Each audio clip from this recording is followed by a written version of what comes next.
The untamed wilderness of the Cumberland Mountains in 1832 held both breathtaking beauty and unforgiving danger for those who dared to cross them.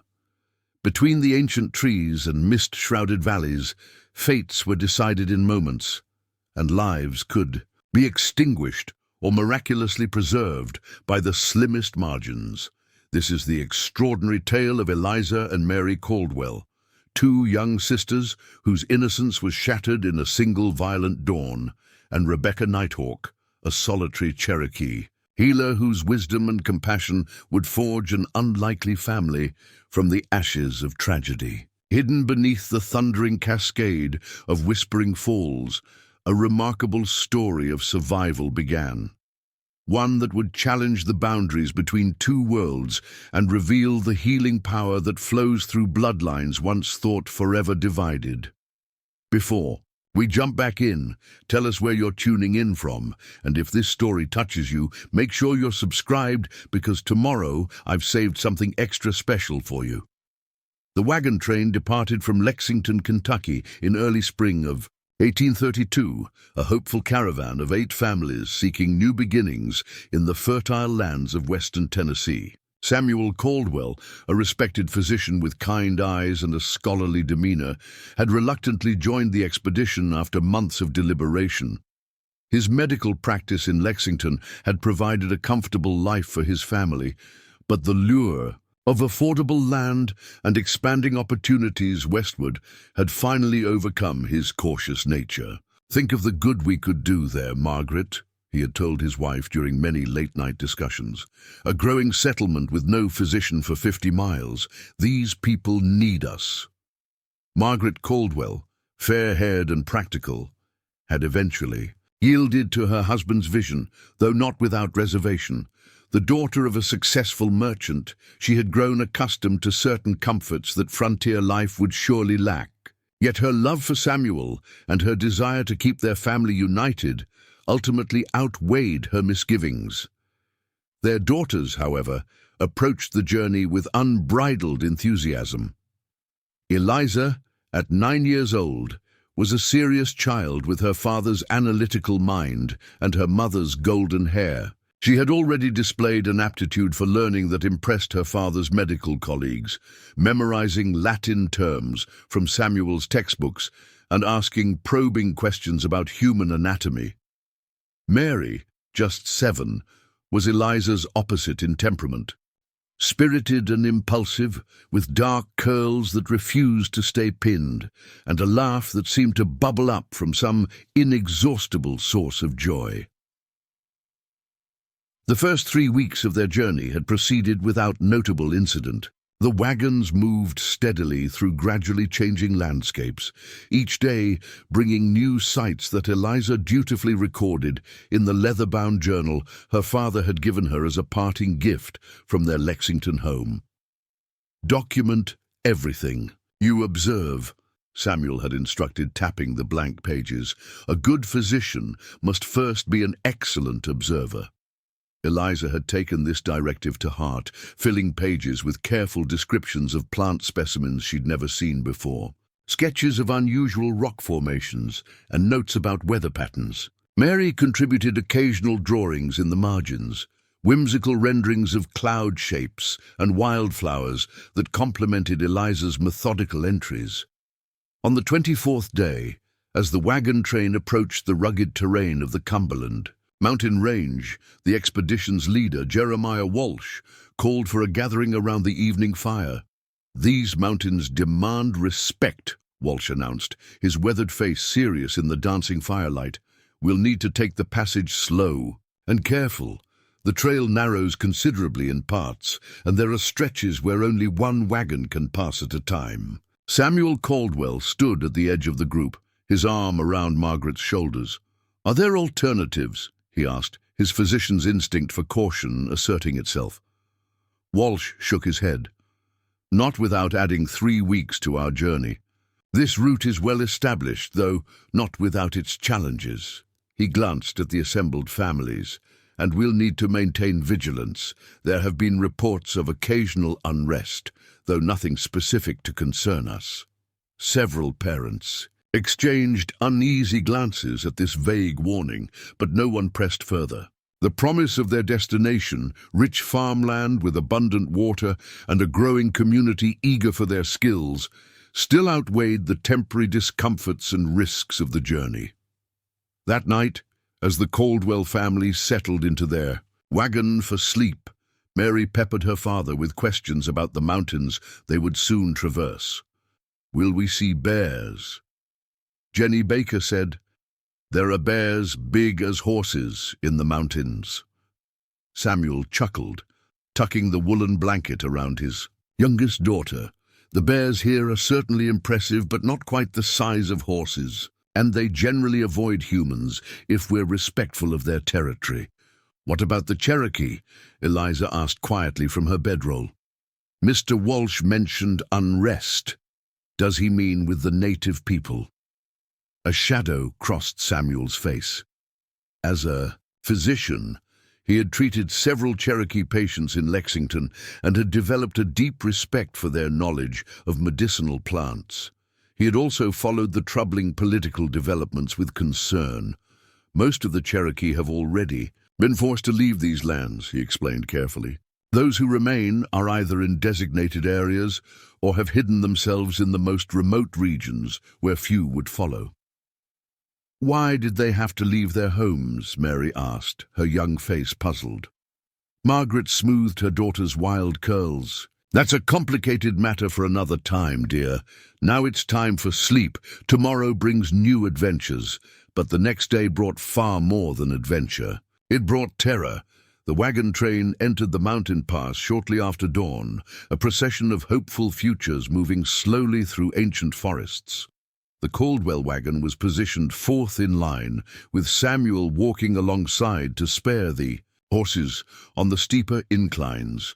Margaret sat at the front with the reins, while Eliza and Mary peered out from the canvas opening at the rear, their faces alight with excitement at the dramatic scenery. The attack came with shocking suddenness. Not from native warriors, as some might have feared, but from a notorious band of outlaws who preyed on vulnerable travelers in remote mountain passes. The Harland gang, led by the ruthless Silas Harland, had been terrorizing the Cumberland region for nearly 3 years, always vanishing into the wilderness before authorities could organize effective pursuit.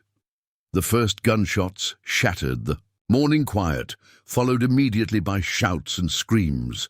Samuel Caldwell reacted instantly, rushing to the wagon where his family huddled in sudden terror. "Get down!" he commanded, helping Margaret from her seat. "Everyone underneath the wagon. Now!" Eliza grabbed Mary's hand and pulled her sister toward the wagon's rear opening. But before they could descend, another volley of shots rang out, and their father crashed against the wagon side, blood spreading across his shirt. Margaret screamed, rushing to her husband as he slumped to the ground. "Take the girls," Samuel gasped, pressing something into his wife's hand. "The waterfall, 1/2 mile east. Hide there." Margaret clutched the small compass he'd given her, her face contorted with anguish. "I can't leave you. You must," he insisted, his voice weakening. "For them." Chaos erupted throughout the wagon train.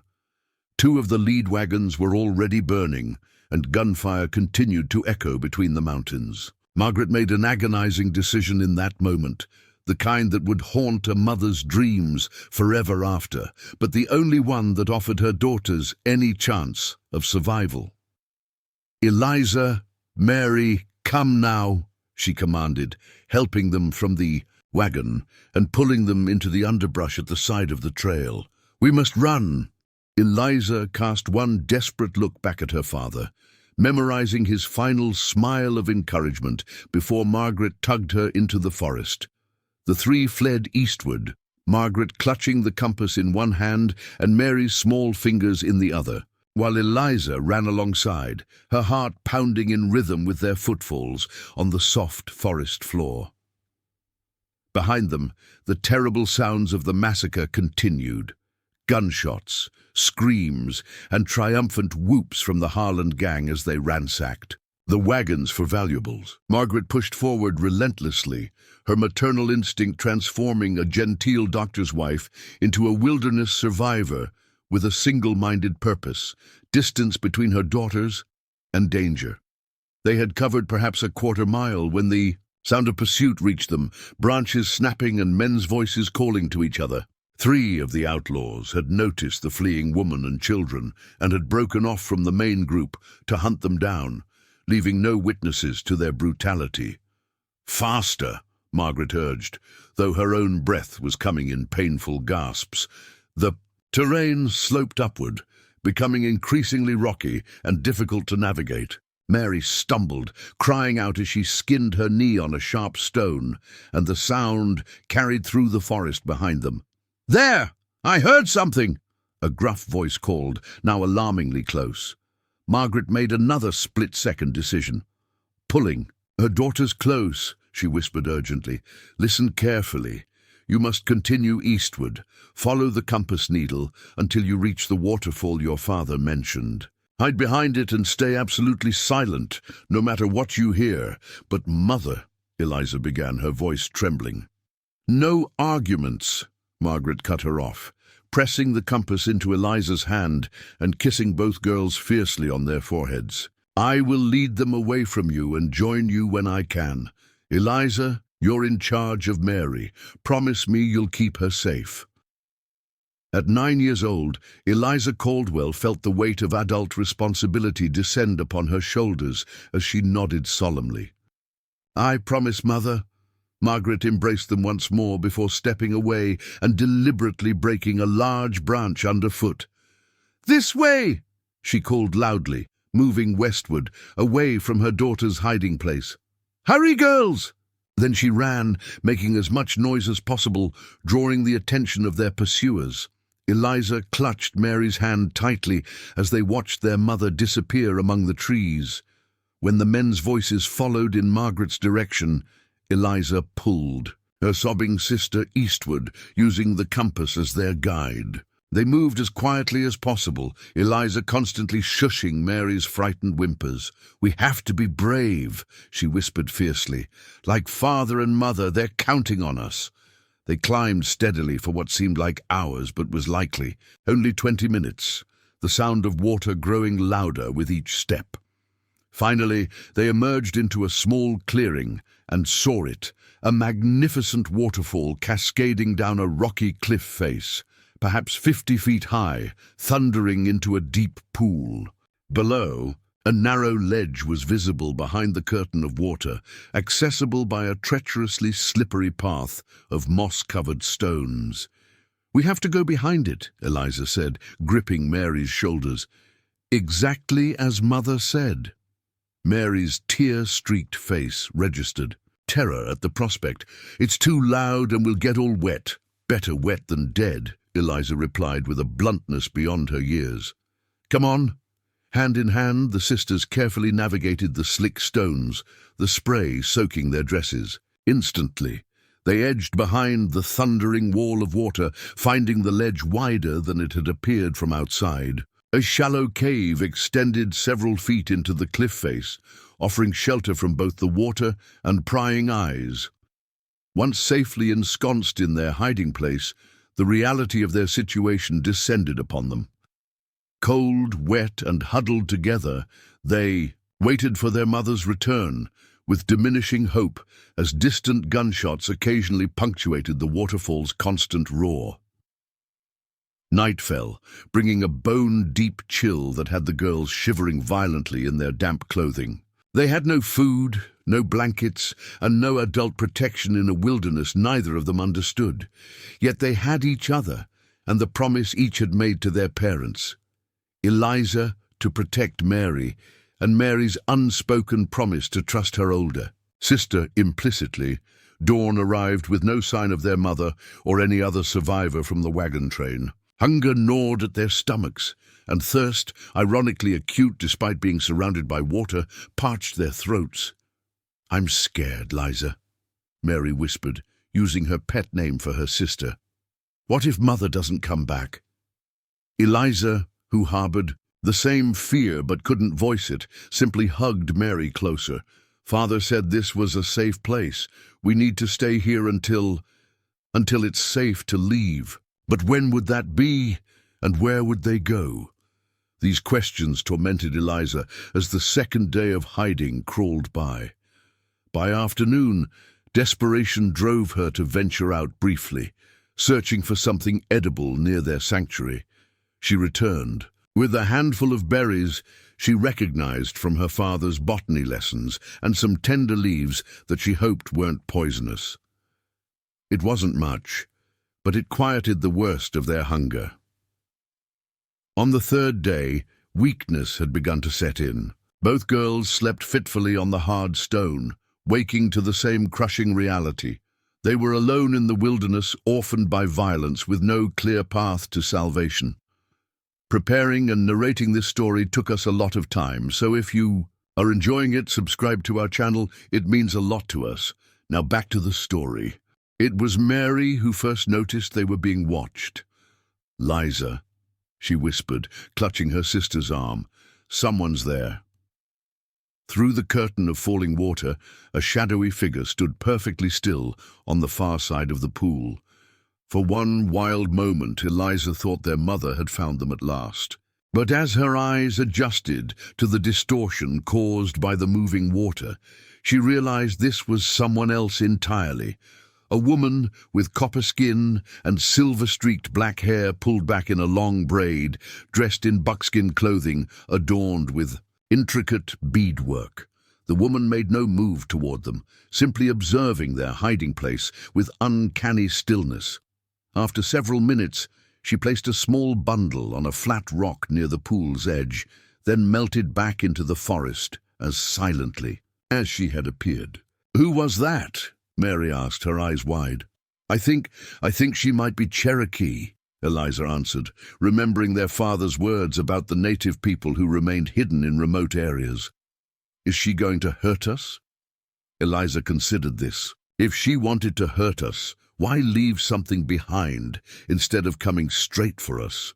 Curiosity eventually overcame caution. When there was no sign of the woman's return for over an hour, Eliza carefully made her way out from behind the waterfall to investigate the bundle. She found corn cakes wrapped in large leaves still warm and a small water skin crafted from animal bladder. "Food!" she exclaimed, carrying the precious bundle back to their hiding place. The girls devoured the simple meal, their first substantial nourishment in days. With their immediate hunger satisfied, exhaustion claimed them both, and they fell into the deepest sleep they'd experienced since the attack. They woke to twilight and the sense they were no longer alone.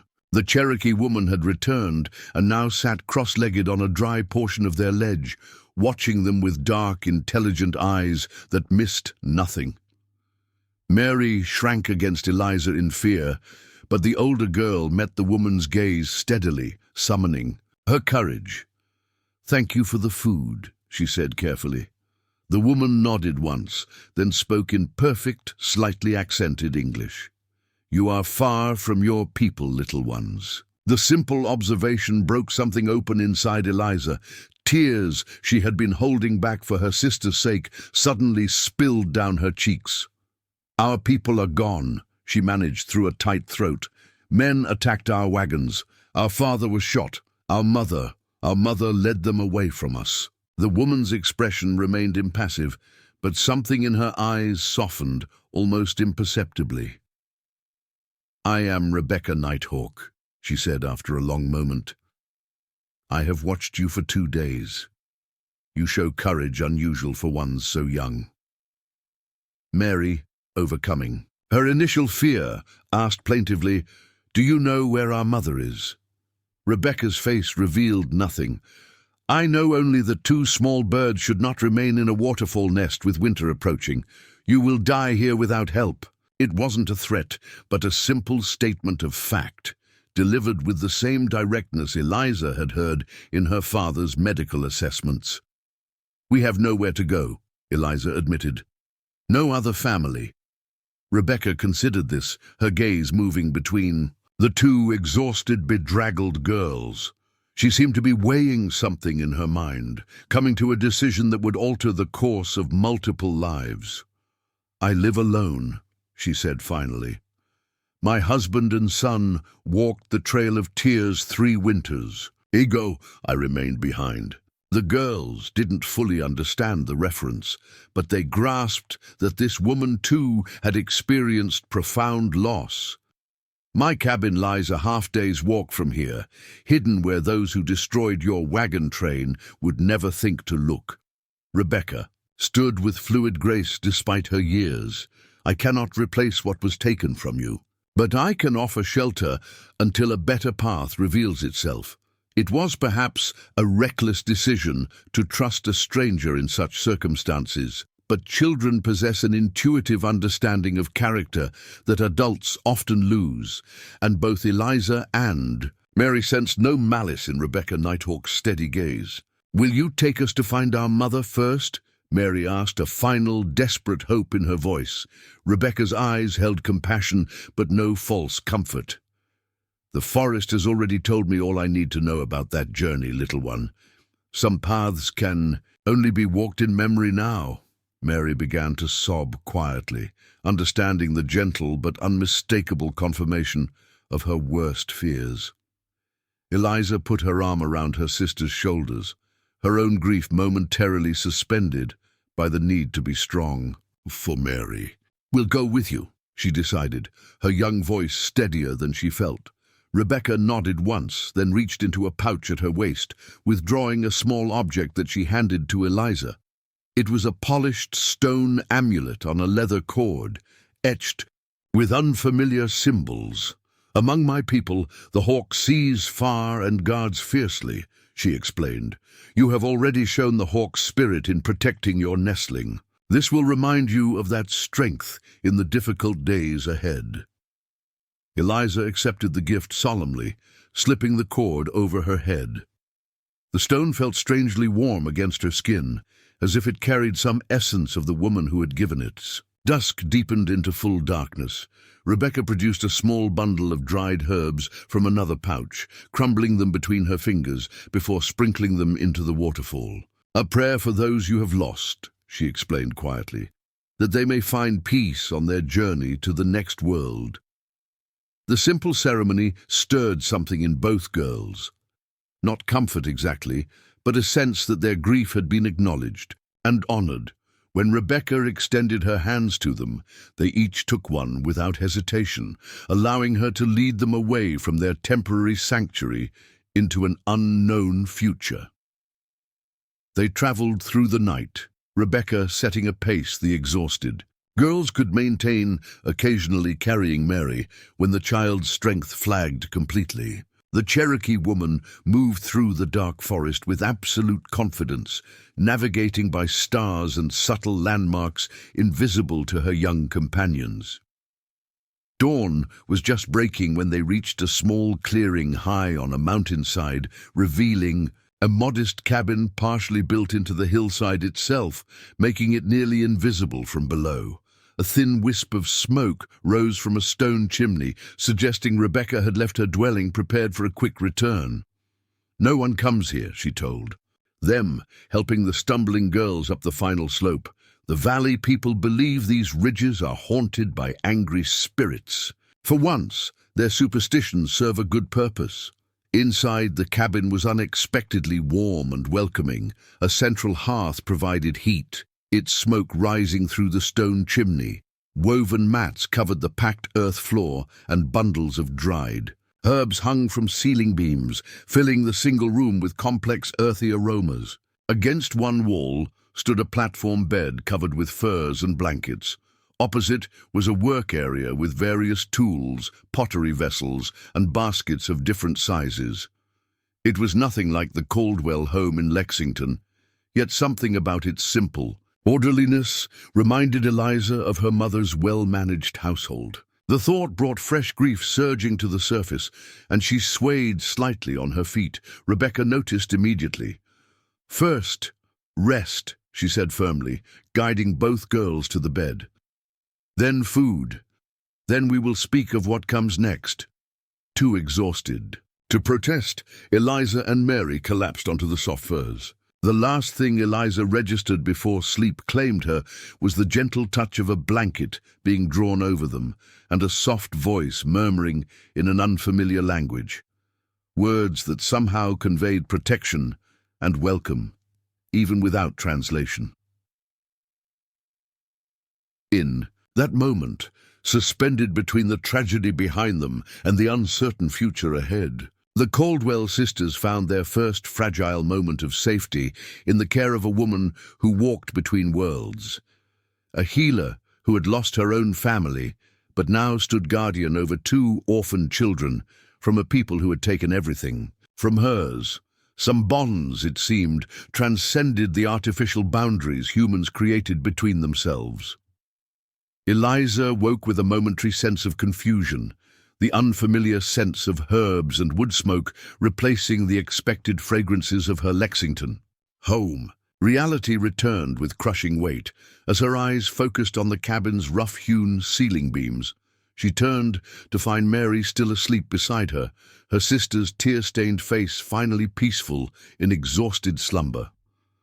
Across the cabin, Rebecca, Nighthawk, worked silently at her preparation table, grinding something with a stone mortar and pestle. The rhythmic scraping created a soothing backdrop to the crackling fire. The Cherokee woman seemed to sense Eliza's wakefulness without turning. "The small one needs more rest," she said softly. "Her body fights fever from the cold and wet." Eliza slipped carefully from beneath the furs, trying not to disturb Mary. Now that Rebecca mentioned it, she noticed her sister's cheeks were flushed, her breathing slightly labored. "Will she be all right?" Eliza asked, approaching their unexpected guardian.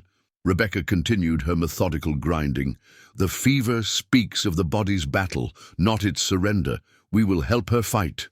The woman's assured tone reminded Eliza of her father when treating patients, confident without being dismissive of concern.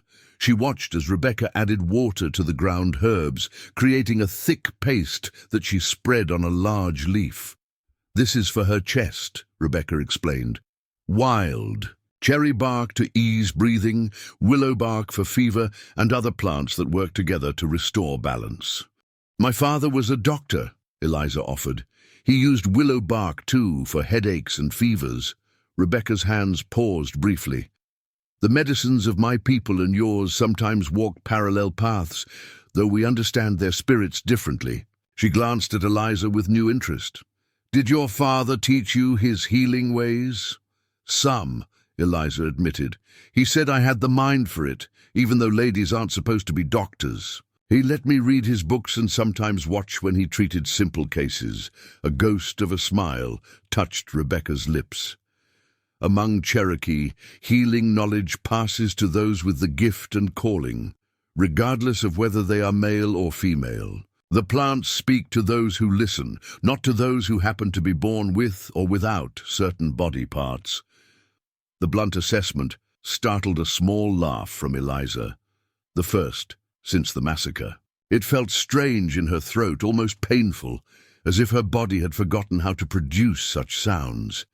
Rebecca carefully placed the leaf poultice in a clay bowl, then turned fully toward Eliza. "You will need to eat to keep your strength. Then we must talk about what lies ahead." Breakfast consisted of corn porridge, sweetened with wild honey, and dried berries, simple but nourishing. As Eliza ate, she found herself studying Rebecca more carefully in the morning light filtering through the cabin's single window. The Cherokee woman was older than she had first appeared, perhaps in her 50s, with strands of silver prominently streaking her long black hair. Her face bore the fine lines of someone who spent much time outdoors, yet her skin remained supple rather than weathered. Most striking were her eyes, dark and perceptive, missing nothing while revealing little. "Yuki, have questions," Rebecca observed, setting aside her own empty bowl. "Ask them." Eliza hesitated, organizing her thoughts. "Why did you help us? Your people have every reason to hate white settlers." Rebecca's expression remained impassive. "Hate is a luxury for those with full stomachs and peaceful hearts. I left such indulgences behind long ago." She added a small log to the fire before continuing. "When the soldiers came for my people 4 winters past, my husband, walking bare, and our son Thomas went with the others on the long walk west. I remained hidden in these mountains." "Why didn't you go with them?" Eliza asked, drawn into the woman's story despite her own fresh grief. Thomas had taken fever just before the soldiers arrived. Walking Bare believed moving him would mean certain death. A shadow passed across Rebecca's face. "He told me to hide with our son until he recovered, then follow when it was safe. By the time Thomas was well enough to travel, winter had sealed the mountain passes." She fell silent for a moment, lost in memory. "When spring came, we prepared to journey west and find our people. But Thomas took ill again, a different sickness that stole his breath and strength day by day. I tried every medicine I knew, sought every healing plant in these mountains. Nothing helped." Eliza understood, without being told, what had happened.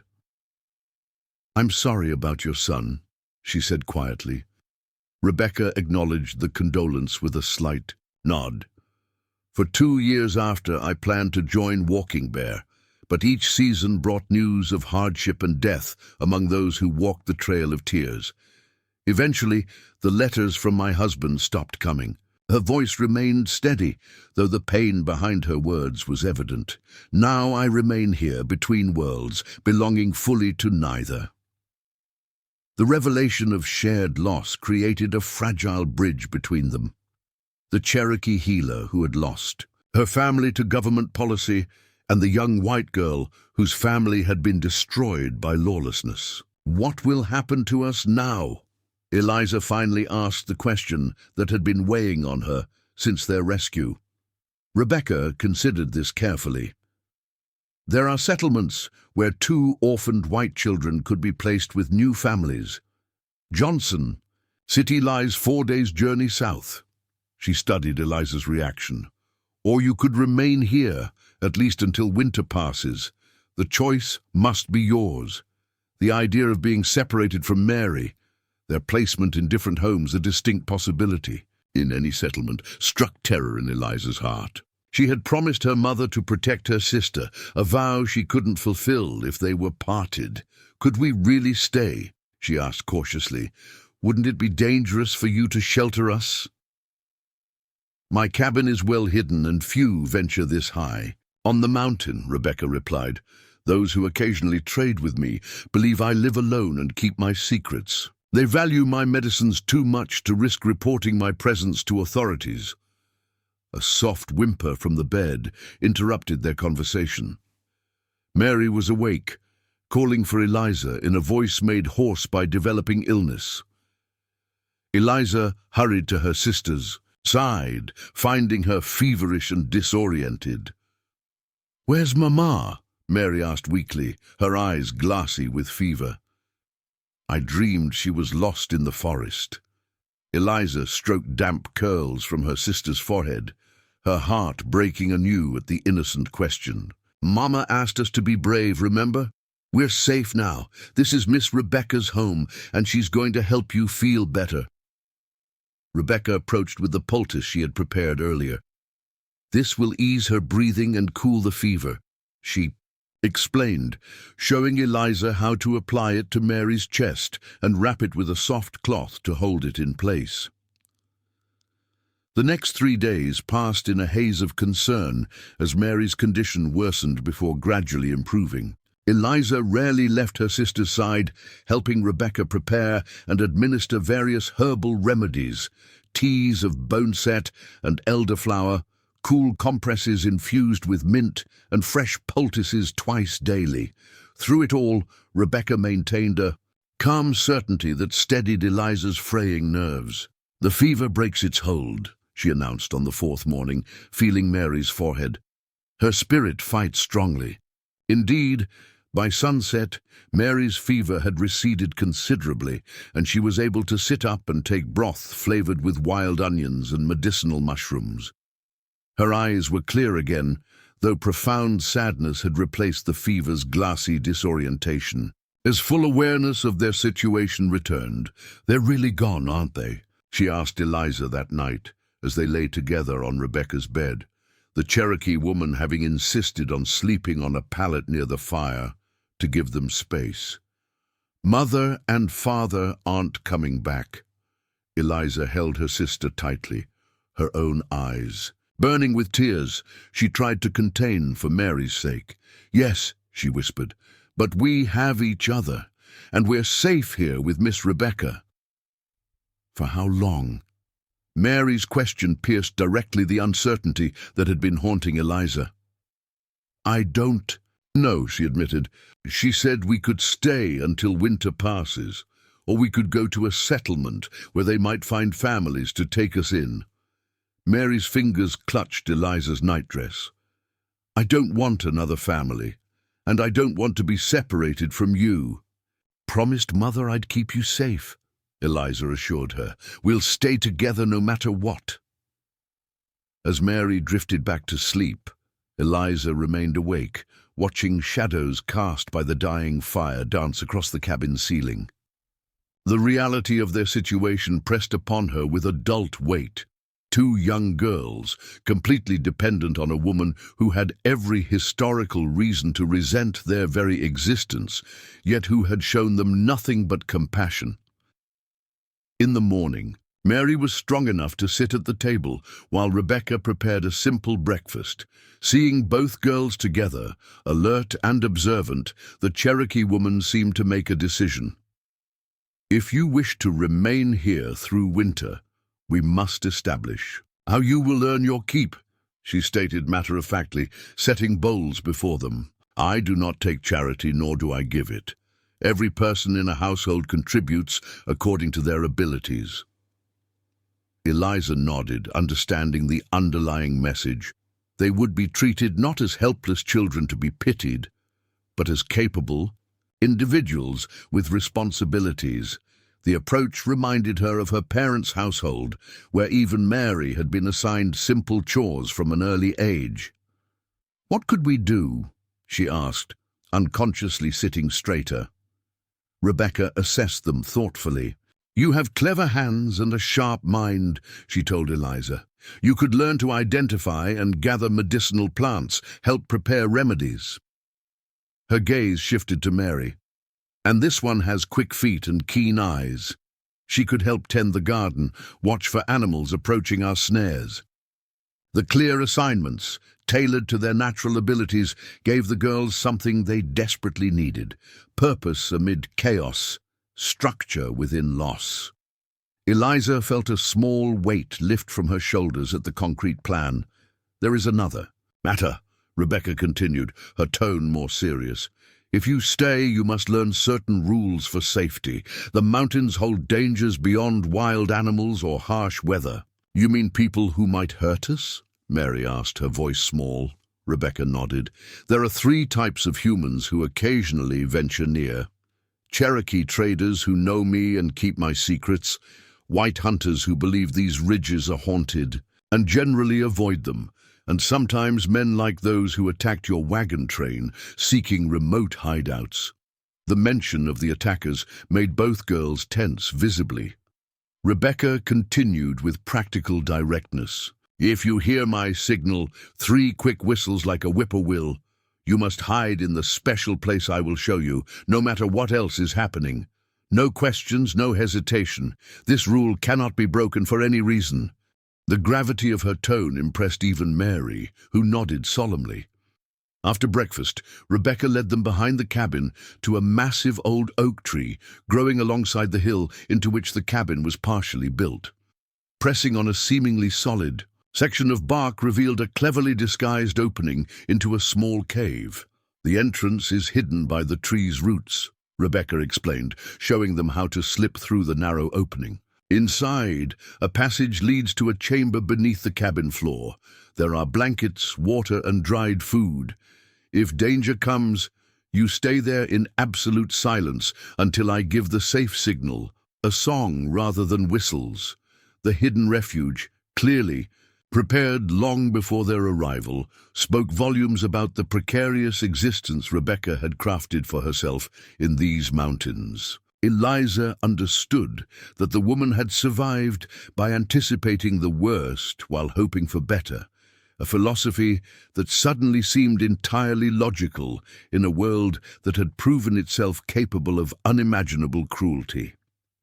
As autumn progressed into early winter, the girls settled into life at Rebecca's cabin with surprising adaptability. Children, Rebecca observed one evening, were like young saplings. They could bend under circumstances that would break fully grown trees. The rhythm of mountain life provided structure that helped heal their traumatized spirits, though nightmares frequently disturbed their sleep. On those nights, Rebecca would brew a specialty of lemon balm and valerian, then sit with them until slumber returned, sometimes singing softly in Cherokee, other times telling stories of how the animals came to be as they were, why rabbit had a short tail, or how possum learned to play dead.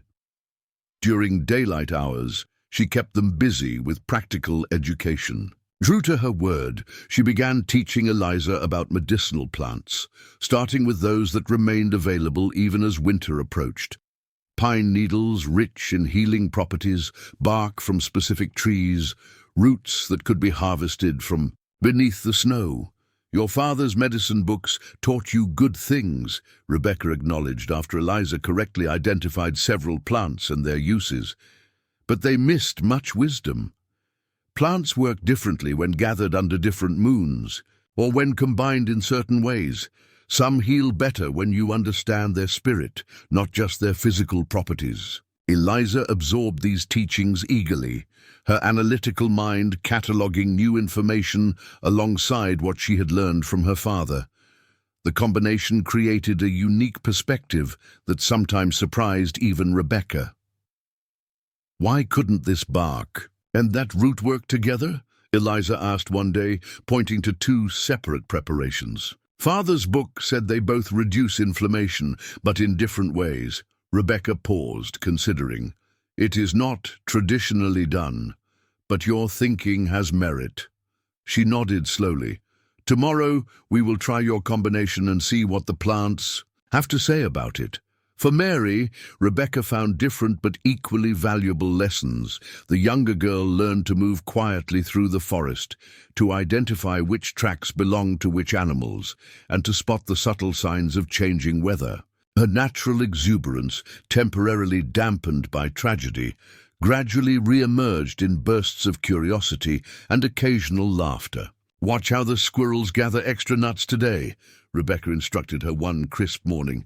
"They tell us snow comes soon." Mary's eyes widened. "How do they know?" "Animals listen to the earth and sky better than most humans," Rebecca explained. "They feel changes we have forgotten how to notice." By December, heavy snow had transformed the mountain into a white wilderness, effectively isolating the cabin from the outside world. The forced confinement might have been difficult for two active young girls, but Rebecca ensured their days remained full and purposeful.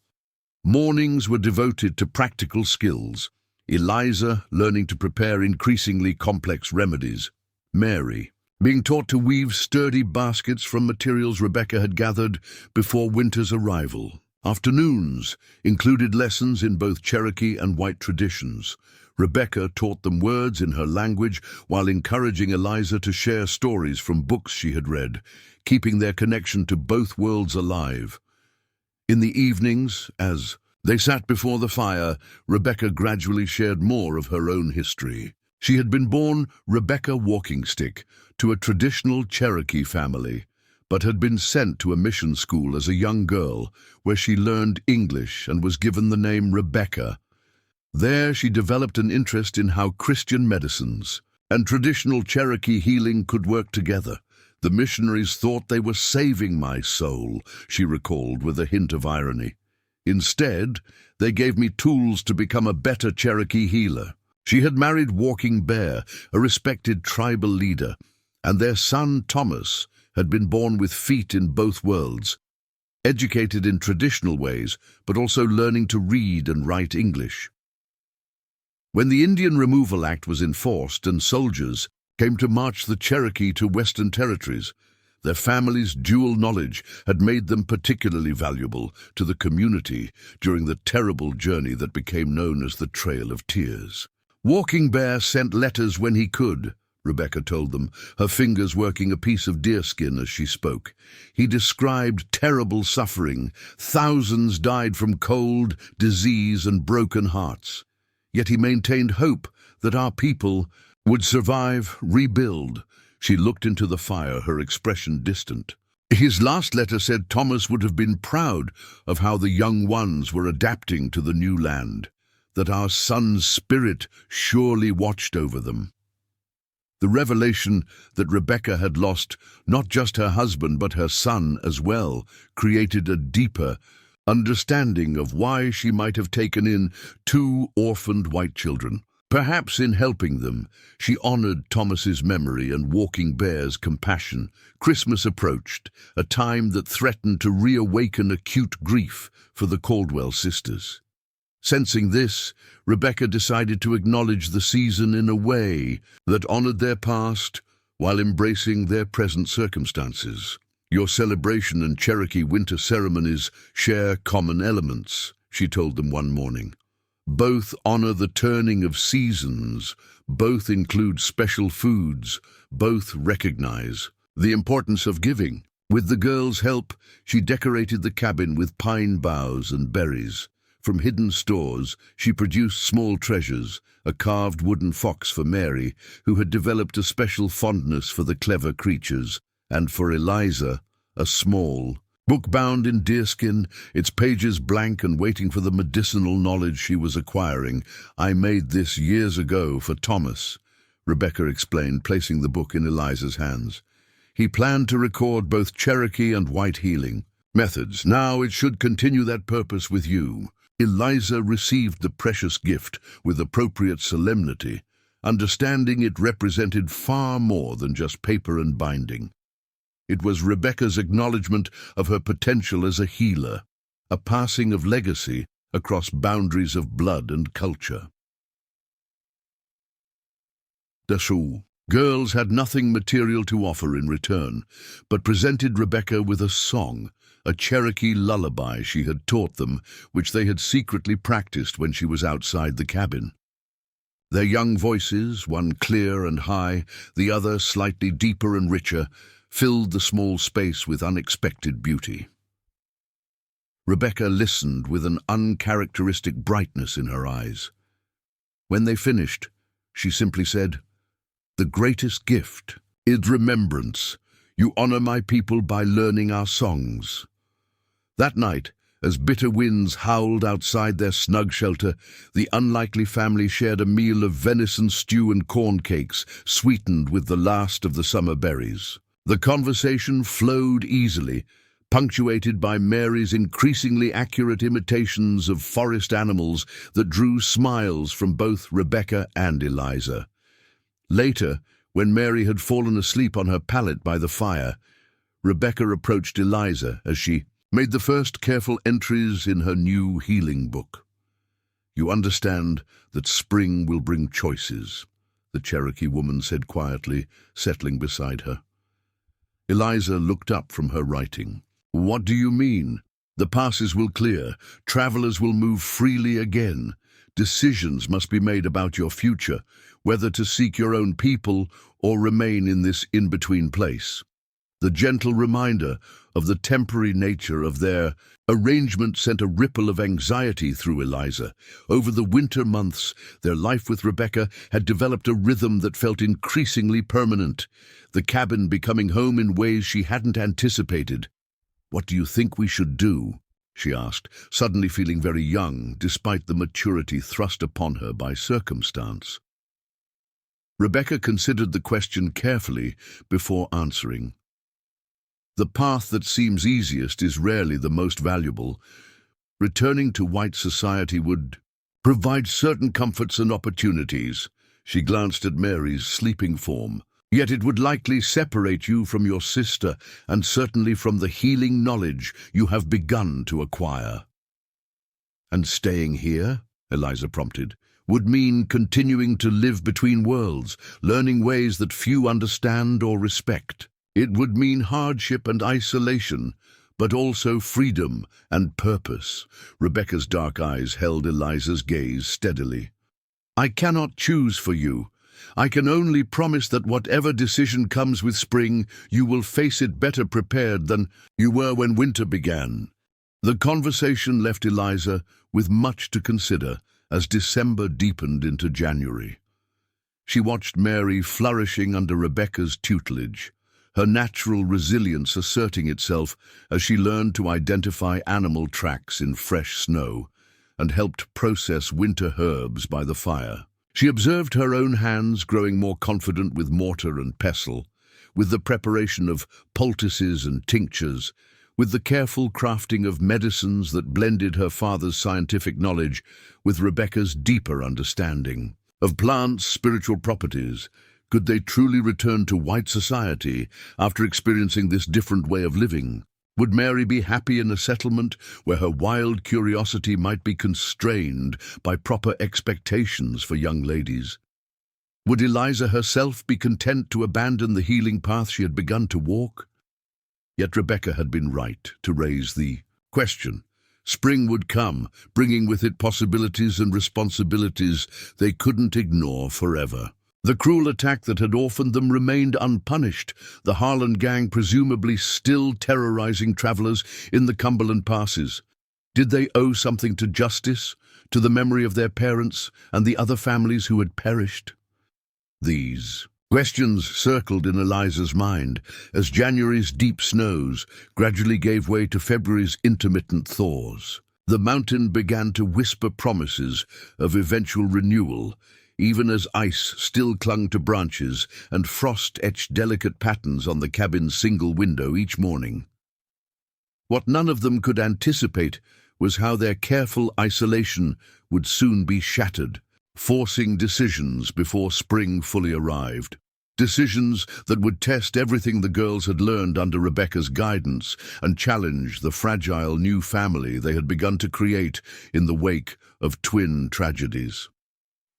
February brought with it the uncertain weather of late mountain winter, days of brilliant sunshine that melted snow from south-facing slopes, followed by nights of bitter cold that transformed melted runoff into treacherous ice. The rhythm of life in Rebecca's cabin adjusted to these changing conditions, with the three inhabitants venturing outside during favorable hours to check snares, gather fresh pine needles for tea, and assess the gradually awakening forest. On one such expedition, Eliza noticed Rebecca studying the sky with unusual intensity.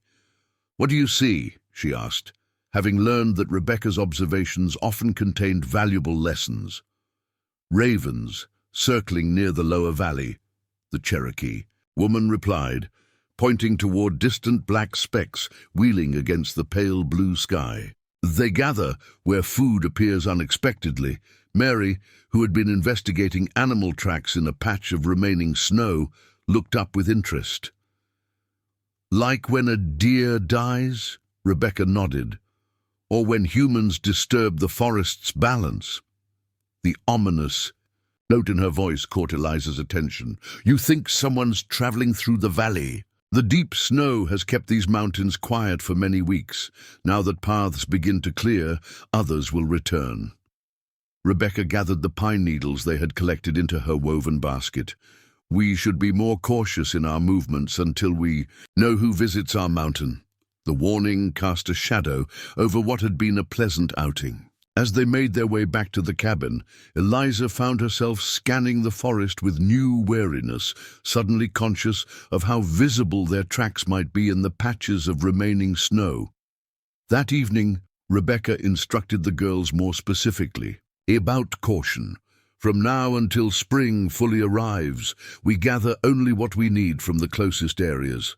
No wandering, no exploration without me. If you must go out, walk where stones or pine needles cover the ground to leave fewer signs of your passing." "Are you worried about the bad men finding us?" Mary asked, Voicing the fear that had immediately sprung to Eliza's mind, Rebecca arranged kindling in the fire with methodical precision. "I watch for any visitors, good or ill.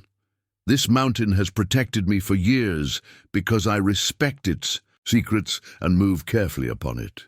The next morning brought a surprise that tested this new caution. As Rebecca stepped outside to check her snares at dawn, she discovered fresh deer tracks approaching the cabin from the eastern slope, accompanied by a single set of human footprints. More concerning was what these tracks revealed. The human had clearly been following the deer, then had stopped abruptly upon discovering the cabin.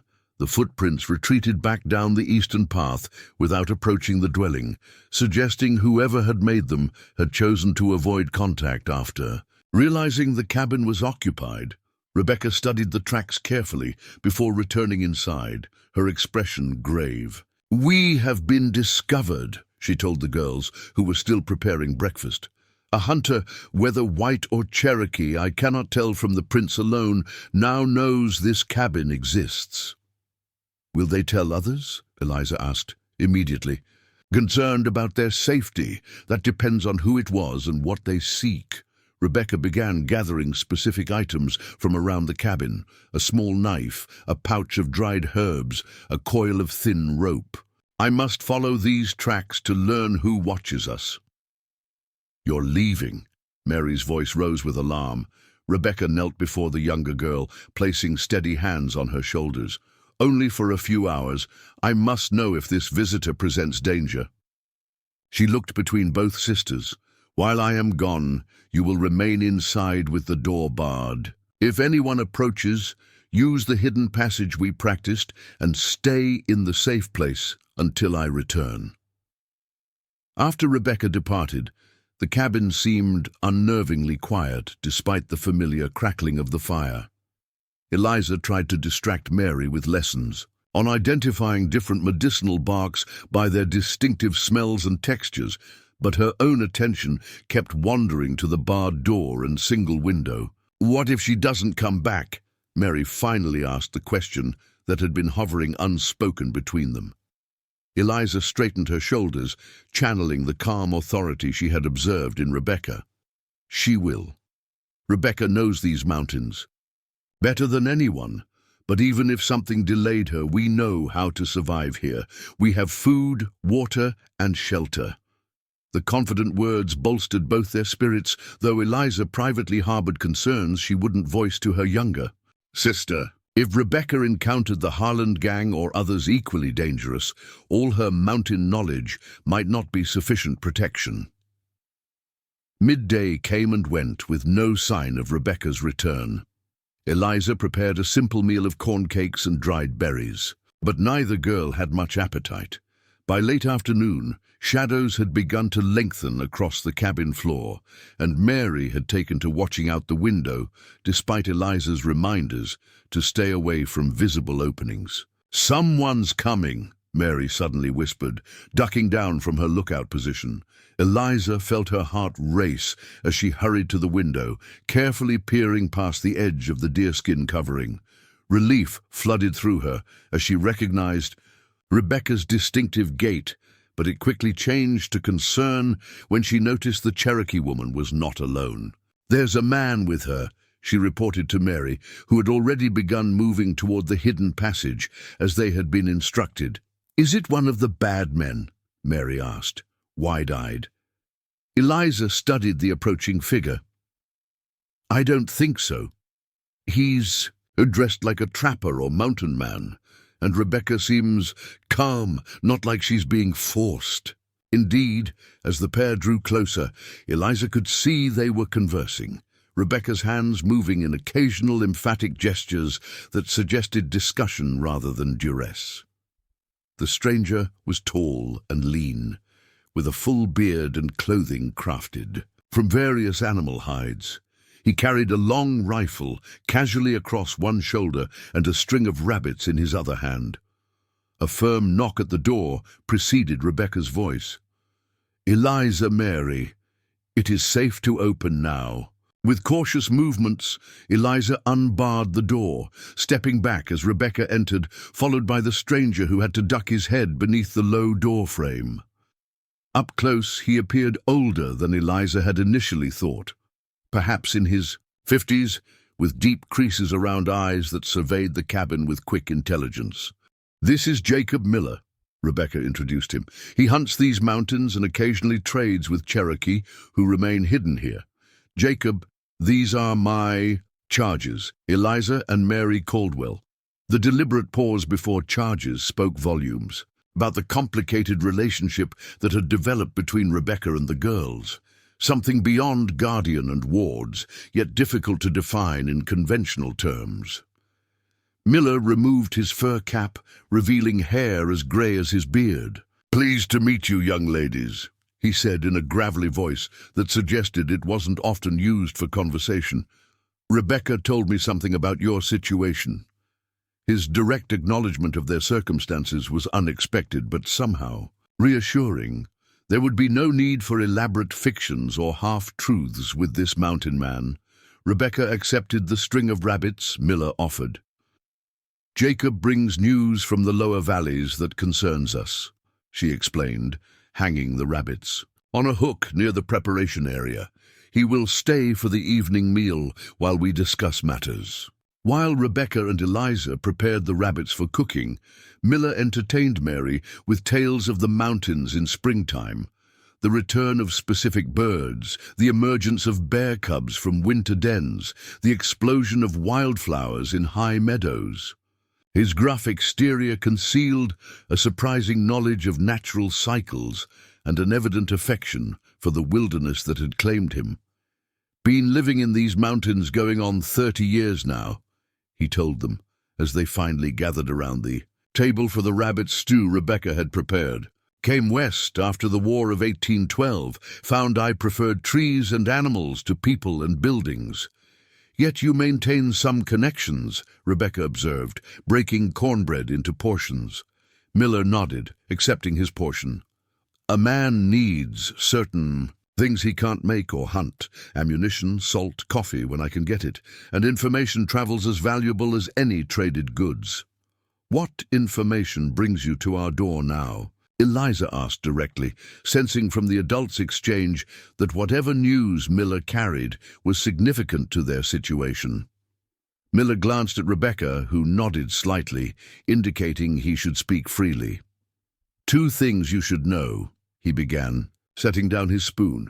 "First, the Harland gang that attacked your wagon train has grown bolder.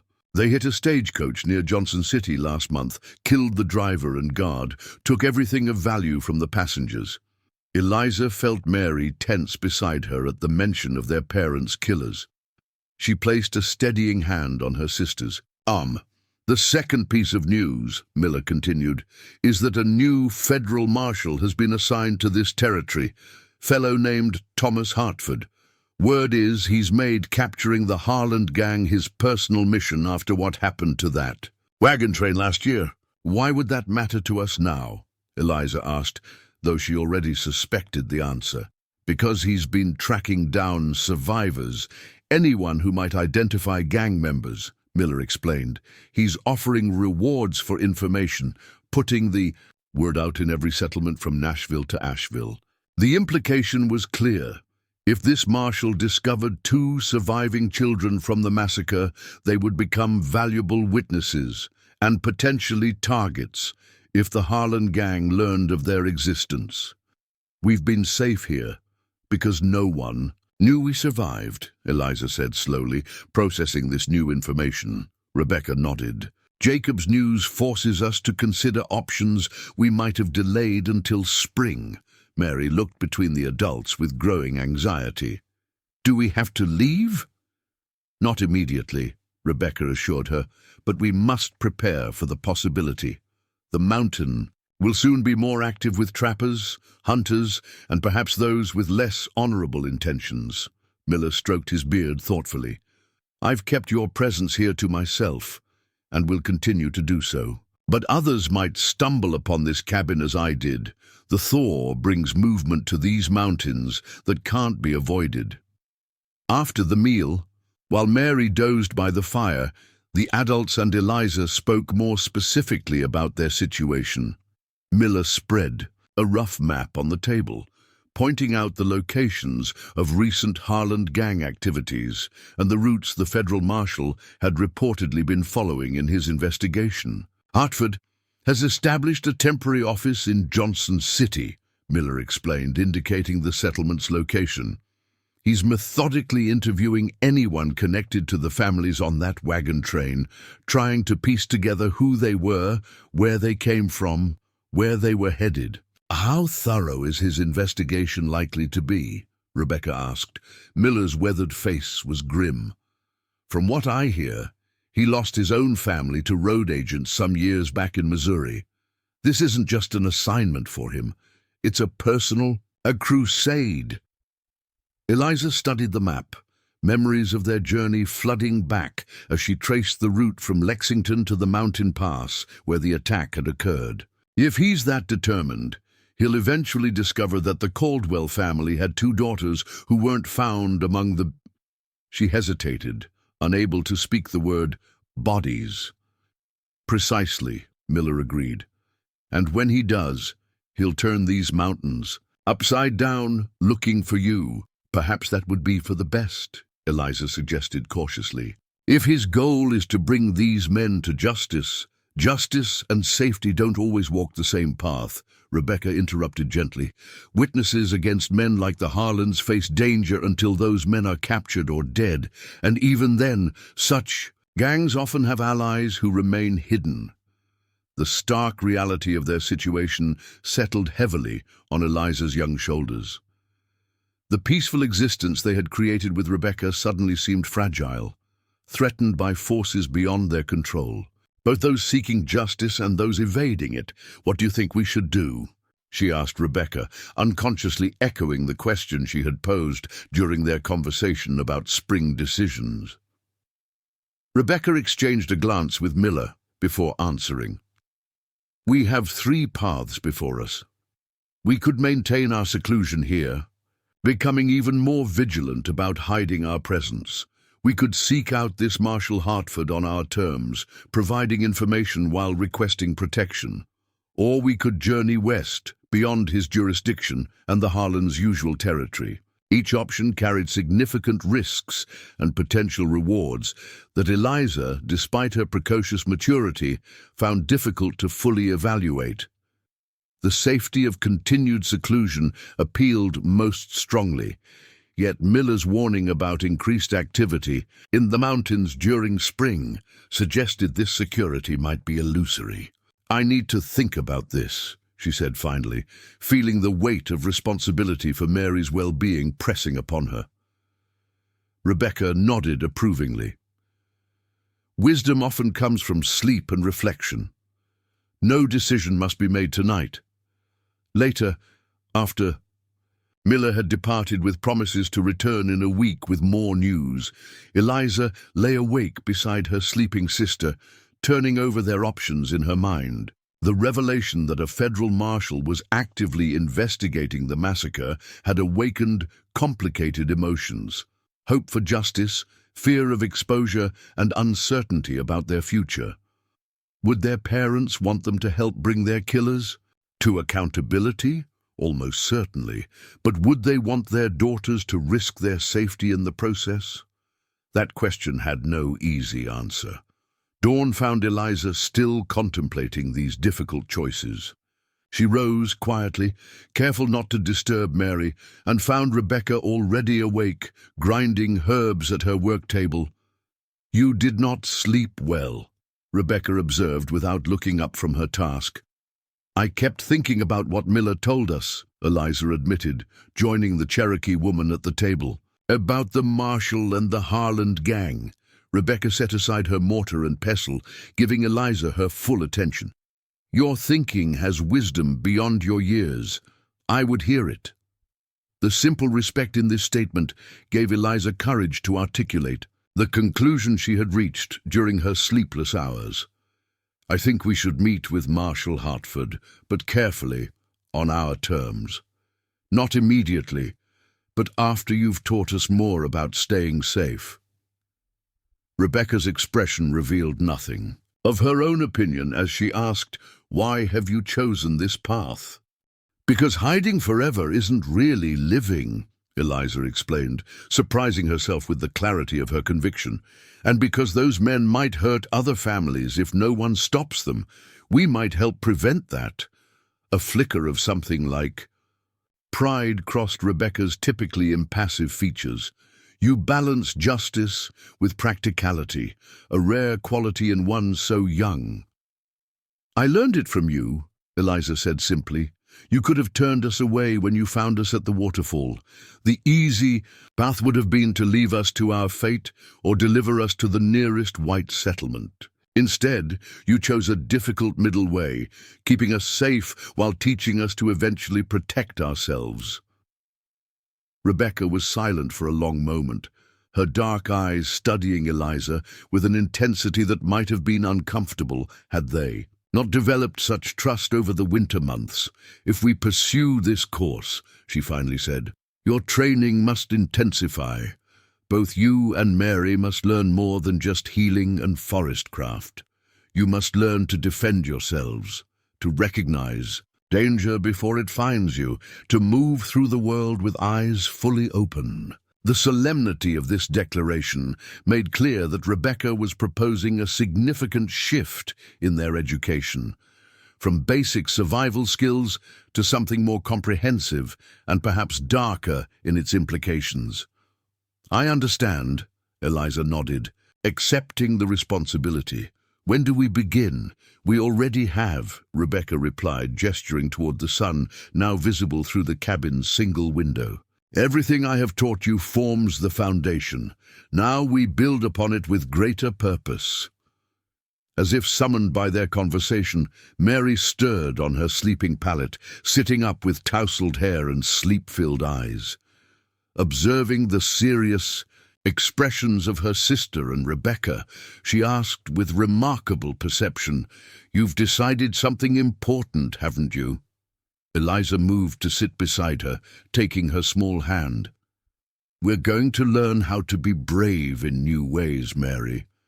And eventually, we're going to help make sure what happened to Mother and Father doesn't happen to other families." Mary considered this with the direct simplicity of childhood. "Will it be dangerous?" "Yes," Rebecca answered before Eliza could formulate a more comforting response. "But you will not face danger unprepared or alone." The honest assessment seemed to satisfy Mary, who nodded with unexpected solemnity. "Father always said that doing the right things was sometimes hard or scary. He was a wise man," Rebecca acknowledged. "Today we honor his wisdom by beginning your new lessons." And so, as February's uncertain weather gave way to March's more persistent thaws, the education of the Caldwell sisters entered a new phase. Mornings still included healing knowledge, with Eliza learning increasingly complex preparations and Mary developing skill in identifying the first spring plants as they emerged from the retreating snow. Afternoons, however, now incorporated different knowledge: how to move silently through forest undergrowth, how to recognize human tracks and determine their age and direction, how to use the terrain for concealment and escape. Rebecca taught them to listen differently to forest sounds, distinguishing between natural animal movements and human intrusions. Most significantly, she began teaching them rudimentary self-defense, not with weapons initially, but with awareness and evasion tactics that might give them crucial advantages if confronted with threat. "Your greatest protection is avoiding danger entirely," she explained during one lesson. "But if danger finds you despite precautions, you must know how to respond without panic." As these lessons progressed, Eliza noticed subtle changes in Mary. Her naturally buoyant spirit remained, but it was now tempered with a new watchfulness, a quieter attention to their surroundings that had previously been more characteristic of Eliza herself. The transformation was neither completely positive nor negative, simply necessary adaptation to their circumstances. Jacob Miller returned as promised, bringing additional news that confirmed their decision to eventually seek out Marshal Hartford. The Harland gang had struck again, this time attacking a family traveling alone near the Tennessee border. Unlike the Wagon Train massacre, this incident had left a survivor, a teenage boy who had been hunting when the attack occurred and had witnessed it from hiding. "Hartford has the boy under protection in Johnson City," Miller reported. "First eyewitness he's found who might identify gang members in court." "Which makes him a target," Rebecca observed, "and confirms the danger to Eliza and Mary if their survival becomes known." Miller nodded grimly. "Hartford's got deputies guarding the boy round the clock. Word is, Silas Harland has put a bounty on the lad's head." The news brought their situation into sharper focus. The Caldwell sisters possessed potentially valuable information about the massacre, though Eliza privately wondered how much they could actually contribute, given the chaos and limited visibility during the attack. Nevertheless, their very existence as survivors made them significant both to the pursuit of justice and to those evading it. "We stick to our plan," Eliza said firmly after Miller had departed. "We continue training until we're better prepared. Then we approach Hartford carefully." Rebecca nodded approval. "The path you have chosen requires patience and preparation. We will not rush toward danger unprepared." That night, as spring's first tentative rainstorm replaced winter's snow outside their cabin, the unlikely family drew closer to the fire, their shared purpose creating new bonds that transcended their different origins. Whatever challenges lay ahead, they would face them together. The Cherokee healer who had lost everything yet opened her heart again, and the two sisters whose tragedy had brought them to a new understanding of courage, wisdom, and the healing that comes from unexpected connections. What none of them could anticipate was how quickly their careful plans would be forced to change, as events beyond their mountain sanctuary accelerated toward a confrontation that would test everything they had learned and reveal strengths they had yet to discover within themselves. April arrived on the Cumberland Mountains with explosive vigor. Wildflowers erupting from soil, still cold from winter's grip, birds returning to established territories with urgent songs, and streams swelling with runoff from higher elevations. The transformation of the landscape mirrored the accelerated education of the Caldwell sisters under Rebecca Nighthawk's guidance. Eliza had become proficient in identifying and preparing over 30 medicinal plants, her hands moving with growing confidence as she measured, mixed, and processed ingredients according to both her father's scientific principles and Rebecca's traditional knowledge. The deerskin book was filling with careful notes, detailed drawings of plants alongside preparation methods and observed effects. Mary, though still drawn to more active pursuits than her studious sister, had developed remarkable skills in moving through the forest. She could now approach within 20 feet of grazing deer without detection, a talent that both impressed and slightly concerned Eliza, who occasionally lost track of her younger sister's whereabouts even when she was supposedly watching her. "She has the fox's gift for silent movement," Rebecca observed one afternoon, after Mary had managed to circle behind them on a training exercise without either of them detecting her approach. "Some people are born with such abilities. They need only direction to perfect them." Their training had expanded to include rudimentary self-defense, with the small knives Rebecca had crafted for each of them. Not as weapons primarily, but as tools that could serve protective functions if necessary. The practical instruction was always accompanied by ethical guidance. "A knife is like knowledge," Rebecca explained. "It can heal or harm depending on the wisdom of the one who wields it." Jacob Miller had become a regular visitor, appearing every week with supplies, news, and occasional small gifts for the girls. A ribbon for Mary's increasingly unruly curls, a small magnifying glass for Eliza's botanical studies. His gruff exterior had softened noticeably in their presence, revealing a lonely man who found unexpected pleasure in their curious questions and eager acceptance of his wilderness knowledge. It was during one such visit in mid-April that their carefully constructed routine shattered. Miller arrived not on his usual day and not alone. Accompanying him was a Cherokee man, perhaps a decade younger than Rebecca. His face, bearing the distinctive scarring of smallpox, survived in childhood. Rebecca had been teaching the girls to identify edible spring mushrooms when Miller's warning whistle sounded from the approach trail. Immediately she motioned for the sisters to return to the cabin while she moved to meet the visitors, her body language alert but not alarmed. Miller's signal had indicated urgency but not immediate danger. From the cabin window, Eliza watched. The three adults in conversation, noting how Rebecca's typically composed posture shifted to one of evident tension upon hearing whatever news the men had brought. After several minutes of intense discussion, all three approached the cabin. "This is Nathan Blackfox," Rebecca introduced the Cherokee man as they entered.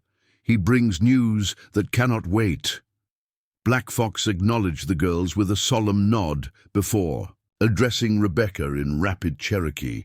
She responded in kind, their exchange too quick for Eliza to catch the few words she had learned over the winter.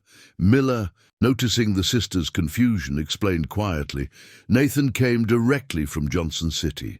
The situation has changed significantly." Rebecca concluded her conversation with Blackfox and turned to the girls, her expression more troubled than Eliza had ever seen it. "We must speak plainly about difficult matters," she said, gesturing for everyone to sit around the table.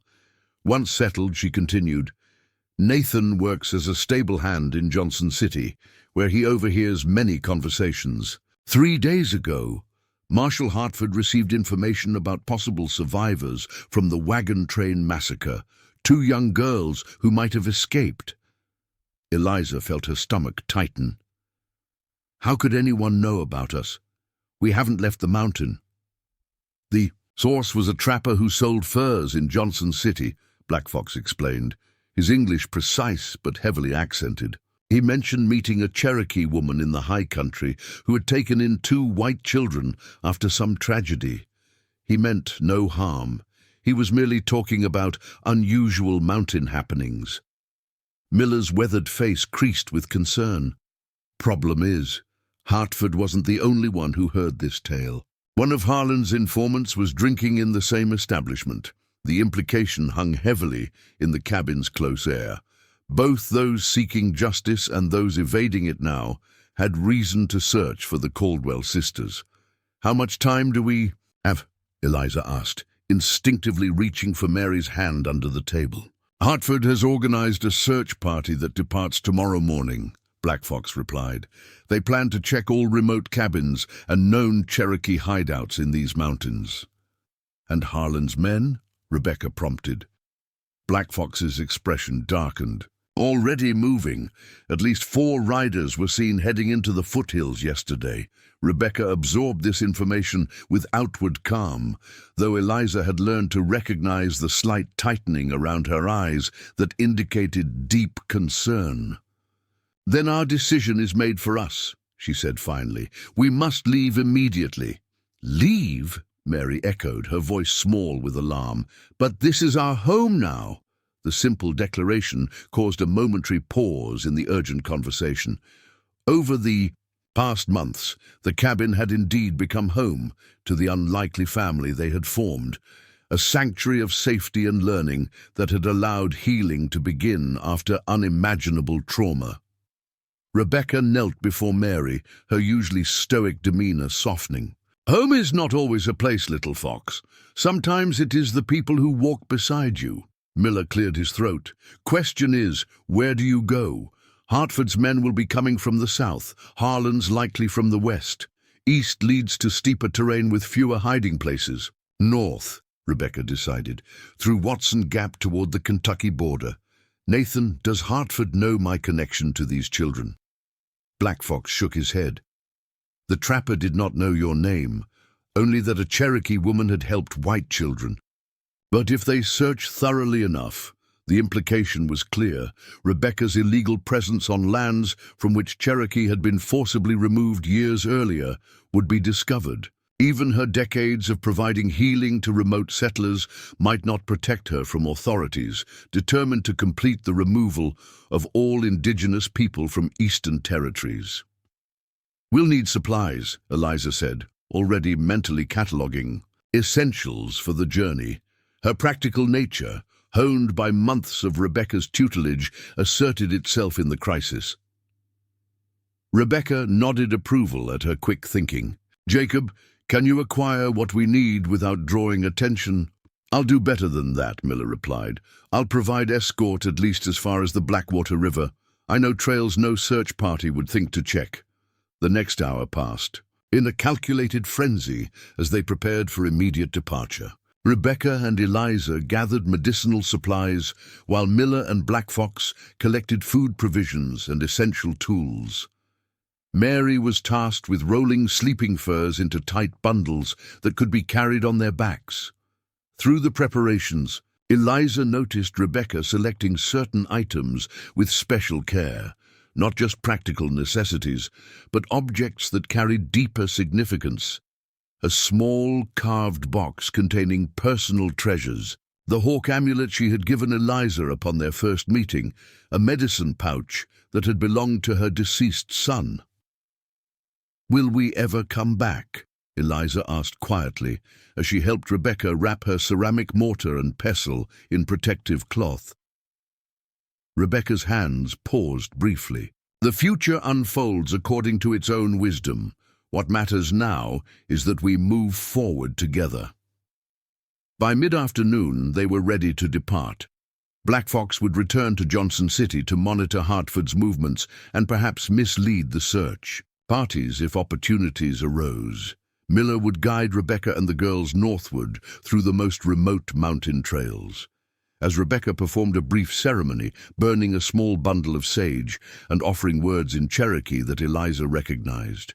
As prayers for protection, Mary tugged at Eliza's sleeve. "I'm scared," she whispered, her earlier bravado diminished by the tension surrounding their hasty departure. Eliza put her arm around her sister's shoulders. "Remember what Rebecca taught us? Fear is not our enemy if we don't let it rule our actions. It keeps us alert when we need to be." Mary nodded, visibly gathering her courage, like when we practice moving through the forest without making noise. "Exactly like that," Eliza confirmed. "This is just another lesson, but with more important reasons." Their journey began in tense silence, each acutely aware that discovery could come from multiple directions. Miller led them along game trails so faint that Eliza would never have recognized them as paths without his guidance. Rebecca brought up the rear, periodically pausing to listen and ensure they weren't being followed. The sisters walked between them, each carrying a small pack with personal belongings and light provisions. Mary had insisted on bringing the wooden fox Miller had carved for her at Christmas, now tucked safely in an inner pocket where she could touch it occasionally for reassurance.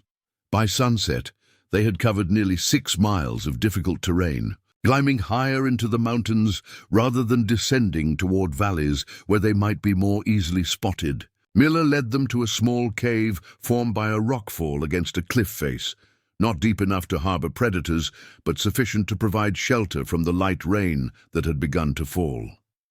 "Hartford's men won't be searching at night," Miller said, as they prepared a small, nearly smokeless fire just inside the cave entrance. "But Harlan's gang doesn't follow conventional rules. We'll need to keep watch." They ate a cold supper of journey bread and dried venison, speaking little. The gravity of their situation, fleeing from both lawmen and outlaws, had settled heavily even on Mary, whose natural exuberance had given way to watchful silence. As darkness deepened outside their shelter, Rebecca arranged sleeping positions. With strategic care, Miller nearest the entrance, where he would take first watch, the girls in the cave's deepest recess for maximum protection, herself between them and any potential threat. "Try to rest," she told the sisters as she wrapped them in furs against the mountain night's chill. Tomorrow requires strength. Despite physical exhaustion from the day's difficult travel, sleep proved elusive for Eliza. Her mind raced with contingency plans, worst-case scenarios, and flashes of memory from the wagon train attack. The harsh reality that they were once again fleeing for their lives, though under vastly different circumstances, created a disturbing sense of history repeating itself. Beside her, Mary eventually succumbed to exhaustion, her breathing deepening into the rhythm of sleep. Eliza envied her sister's ability to surrender to necessary rest despite their precarious situation. When Rebecca came to check on them an hour later, she found Eliza still awake, staring into the dying embers of their small fire. "Your mind walks many paths at once," the Cherokee woman observed, settling beside her. Eliza nodded. "I keep thinking about choices and consequences. If we had approached Marshall Hartford weeks ago, as I suggested, would we still be running now?" Rebecca considered this thoughtfully. "The river of time flows in one direction. We cannot know what might have happened on paths not taken." She added a small stick to the fire, watching as it caught flame. "But I believe we chose rightly for the knowledge we had then. And now," Eliza prompted, "now we adapt to changing circumstances," Rebecca replied pragmatically. "The skilled hunter does not curse when the deer changes direction." She adjusts her approach. The simple wisdom provided unexpected comfort. Eliza realized that despite their current danger, she had resources and knowledge that had been unimaginable. During her family's first flight from violence, she was no longer a helpless child, dependent entirely on adult protection, but a young person with developing skills and growing confidence. "Get some sleep," Rebecca urged gently. "I will wake you before dawn." This time, Eliza managed to surrender to exhaustion, drifting into uneasy slumber punctuated by dreams of pursuit through endless forest. Dawn arrived with disconcerting normalcy, birdsong and soft light filtering through budding tree branches. Outside their temporary shelter, Miller had already scouted the immediate area and reported no signs of other humans nearby. "We need to cross Watson Gap before midday," he explained as they consumed a hasty breakfast. "There's a narrow window when fog typically fills the pass, providing better cover."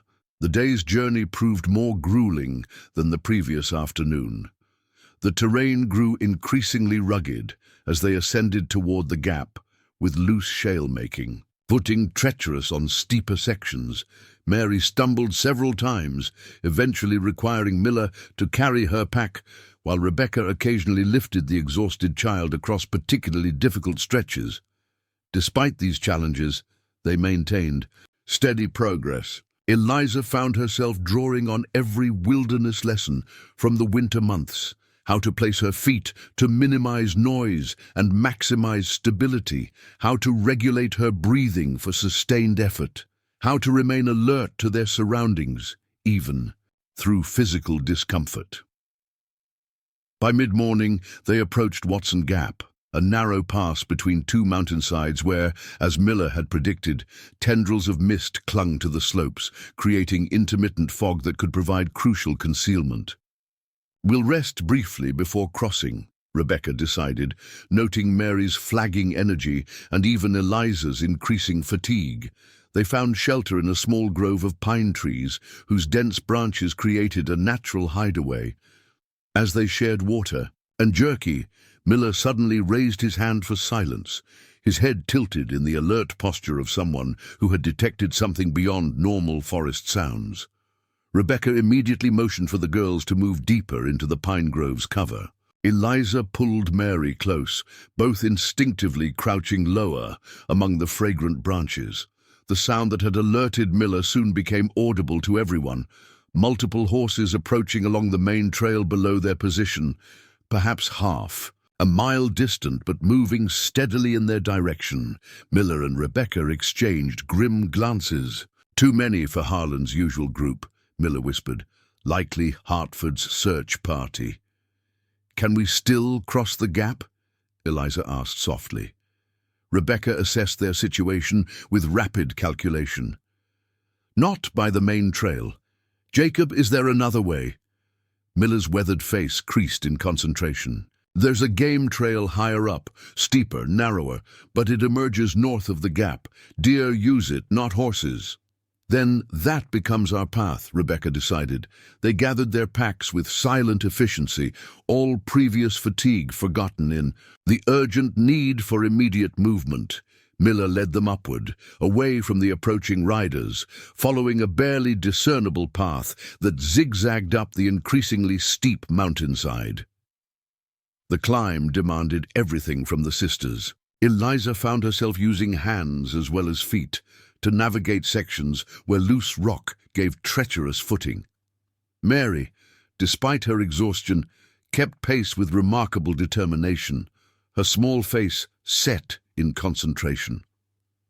When they finally paused, on a narrow ledge overlooking the gap, the search party came into view below, 6 riders led by a tall man in a dark coat, who Eliza guessed must be Marshal Hartford. The group moved with methodical purpose, occasionally stopping to examine the ground for tracks. "They're good," Miller murmured. "Hartford has brought experienced trackers." "We've been careful," Rebecca replied, watching the search party's progress. "And the recent rain has helped conceal our trail." For nearly an hour they remained motionless on their high perch, watching as Hartford's group searched the gap and surrounding areas. The marshal appeared to be conducting a systematic grid pattern, thoroughly investigating every possible path through the pass. When the riders finally continued northward, following what would have been the group's intended route, Rebecca exhaled softly. "They search ahead of us now. We must change direction." "East," Miller suggested, "toward Craven's Ridge. There's an abandoned hunting cabin there that few remember exists." The adjustment added miles to their journey, but necessity overrode fatigue. As they carefully descended from their hiding place to continue eastward, Eliza noticed Mary's expression had changed from fear to something closer to determination. "You're being very brave," she told her sister during a brief rest. Mary's reply surprised her. "I'm pretending I'm like the fox when hunters come, quiet and clever, finding paths they don't know about." The simple coping strategy revealed how deeply Rebecca's teachings had influenced the younger girl. By framing their dangerous flight as an extension of their wilderness training, Mary had found a way to manage her fear. Late afternoon brought them to Craven's Ridge, a heavily forested elevation that offered both concealment and multiple escape routes if necessary. The abandoned cabin Miller had mentioned turned out to be little more than 3 walls and a partial roof, but it provided more shelter than the open forest and was remarkably well hidden among ancient oak trees. "We'll rest here tonight," Miller decided. "I need to scout our path forward and make sure Hartford's men haven't circled back this way." As they established a temporary camp, carefully keeping any fire small enough to produce minimal smoke, Eliza noticed Rebecca studying the surrounding forest with unusual intensity. "Something's wrong," she stated rather than asked, having learned to read the Cherokee woman's subtle expressions. Rebecca nodded, her voice low, so Mary wouldn't overhear as she gathered fallen branches nearby. "The forest feels—" She paused, searching for the right word. "Watched. Not by Hartford's men, they make no secret of their presence. Something else." The observation sent a chill through Eliza that had nothing to do with the mountain's cooling evening air. Rebecca's instincts for danger had proven unerring during their months together. "Harlan's gang," she whispered. "Perhaps," Rebecca acknowledged, "or others. These mountains harbor many secrets, and those who wish to keep them." The cryptic response did little to ease Eliza's growing apprehension. As darkness fell, Bringing with it the vulnerable hours of night in unfamiliar territory, she found herself constantly scanning their surroundings, starting at each snap of twigs or rustle of leaves in the forest around them. Miller returned from his scouting expedition with mixed news.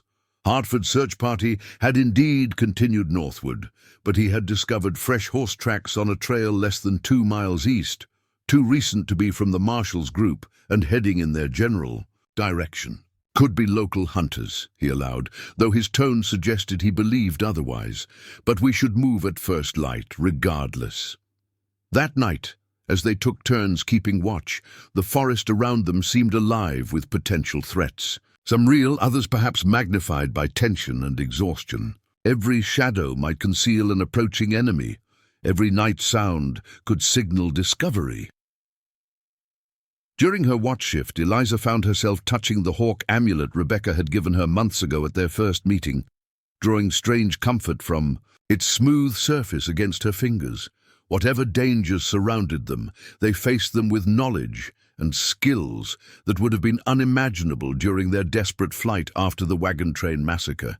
They had survived once through good fortune and Rebecca's intervention. Now they would survive through their own capabilities, guided by what they had learned from the remarkable woman who had transformed from stranger to family through the alchemy of shared experience and mutual respect.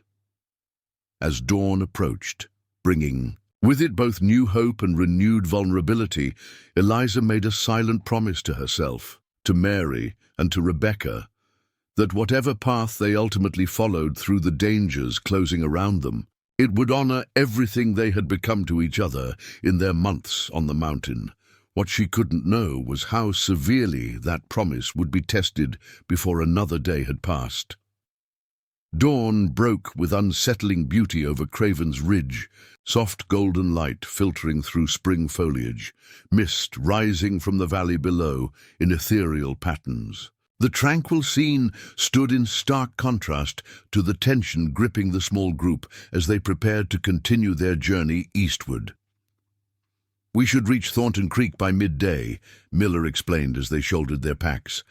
"From there, we have options depending on who might be following."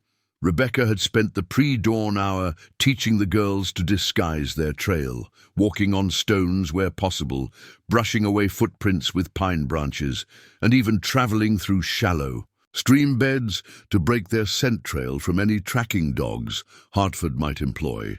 "Remember," she instructed as they departed the dilapidated cabin, "step where I step, touch only what I touch, and maintain silence unless absolutely necessary." They moved through the awakening forest with practiced stealth, even Mary maintaining remarkable discipline for a child her age. The morning passed in tense progression, each mile gained representing distance from potential pursuers, but also increasing fatigue that could lead to mistakes. By mid-morning, they had descended from the higher elevations of Craven's Ridge into a narrow valley bisected by a modest stream, Thornton Creek, according to Miller. The flowing water offered both opportunity and risk. It would mask their trail if they followed it, but also funneled them into a more predictable path that pursuers might anticipate. "We'll follow the creek northward for 2 miles, Miller decided after brief consultation with Rebecca, then cut eastward through Henderson Pass toward the flatlands. "Hartford will expect us to stay in the mountains where Cherokee typically seek refuge." The strategy made sense, though Eliza noted Rebecca's subtle hesitation. The Cherokee woman had lived her entire life in these mountains, rarely venturing into the more populated lowlands, where her heritage made her instantly identifiable as someone who had defied the removal orders. As they rested briefly beside the creek, Eliza approached Rebecca, who was refilling their water skins from the clear running water. "You're worried about leaving the mountains," she observed quietly. Rebecca's hands continued their task without pausing. "The mountains have been my protection for many years," she acknowledged. "In flatland settlements, I am immediately visible. As an outsider, We don't have to go that far, Eliza suggested. Perhaps just far enough to evade the immediate search, then find a new place in different mountains. Rebecca secured the cap on a filled water skin before responding. Our choices. Narrow with each passing hour. Safety lies in unexpected directions now. Before Eliza could press further, Mary called out in uncharacteristic alarm, "Someone's coming!" Miller was beside her instantly, his hand covering her mouth gently but firmly. "Quiet, little one," he whispered, turning in the direction Mary had been pointing. Through the trees, perhaps 200 yards upstream, a horse and rider had appeared at the creek's edge. The man had dismounted and was allowing his horse to drink while he consulted what appeared to be a map. "One of Hartford's deputies," Miller murmured after studying the distant figure. "They've split up to cover more ground." Rebecca motioned for them to retreat into denser undergrowth, away from the creek bank, where they might be spotted. Moving with exaggerated care, the group edged backward until a thick stand of rhododendron concealed them completely. "He's not just watering his horse," Rebecca observed, after watching the deputy for several minutes. "He's waiting for someone." Her assessment proved accurate when, moments later, 2 more riders appeared from the opposite direction. Even at this distance, the contrast between the newcomers and the deputy was evident. Where the lawman sat his horse with proper posture in clean, practical clothing, these men slouched with the casual menace of those accustomed to intimidation rather than respect. "Harlan's men," Miller concluded grimly, "and meeting with a deputy. That explains how they've evaded capture for so long." The implication was clear and disturbing. Corruption within Hartford's own team was complicating an already dangerous situation. If some of the lawmen were secretly aligned with the Harlan gang, nowhere would be truly safe. They watched in tense silence as the 3 men conversed, their voices too distant to be understood, but their body language suggesting an exchange of information rather than confrontation. After several minutes, the deputy handed something to one of Harlan's men. Money or papers, it was impossible to tell at this distance, before mounting his horse and riding back in the direction he had come. The 2 gang members remained by the creek, consulting between themselves before also mounting their horses and proceeding downstream, directly toward the hidden group's position. "They'll pass within 50 feet of us," Miller warned, his voice barely audible. Rebecca gripped each girl by the shoulder, her eyes conveying an unmistakable message. Absolute stillness was their only protection now.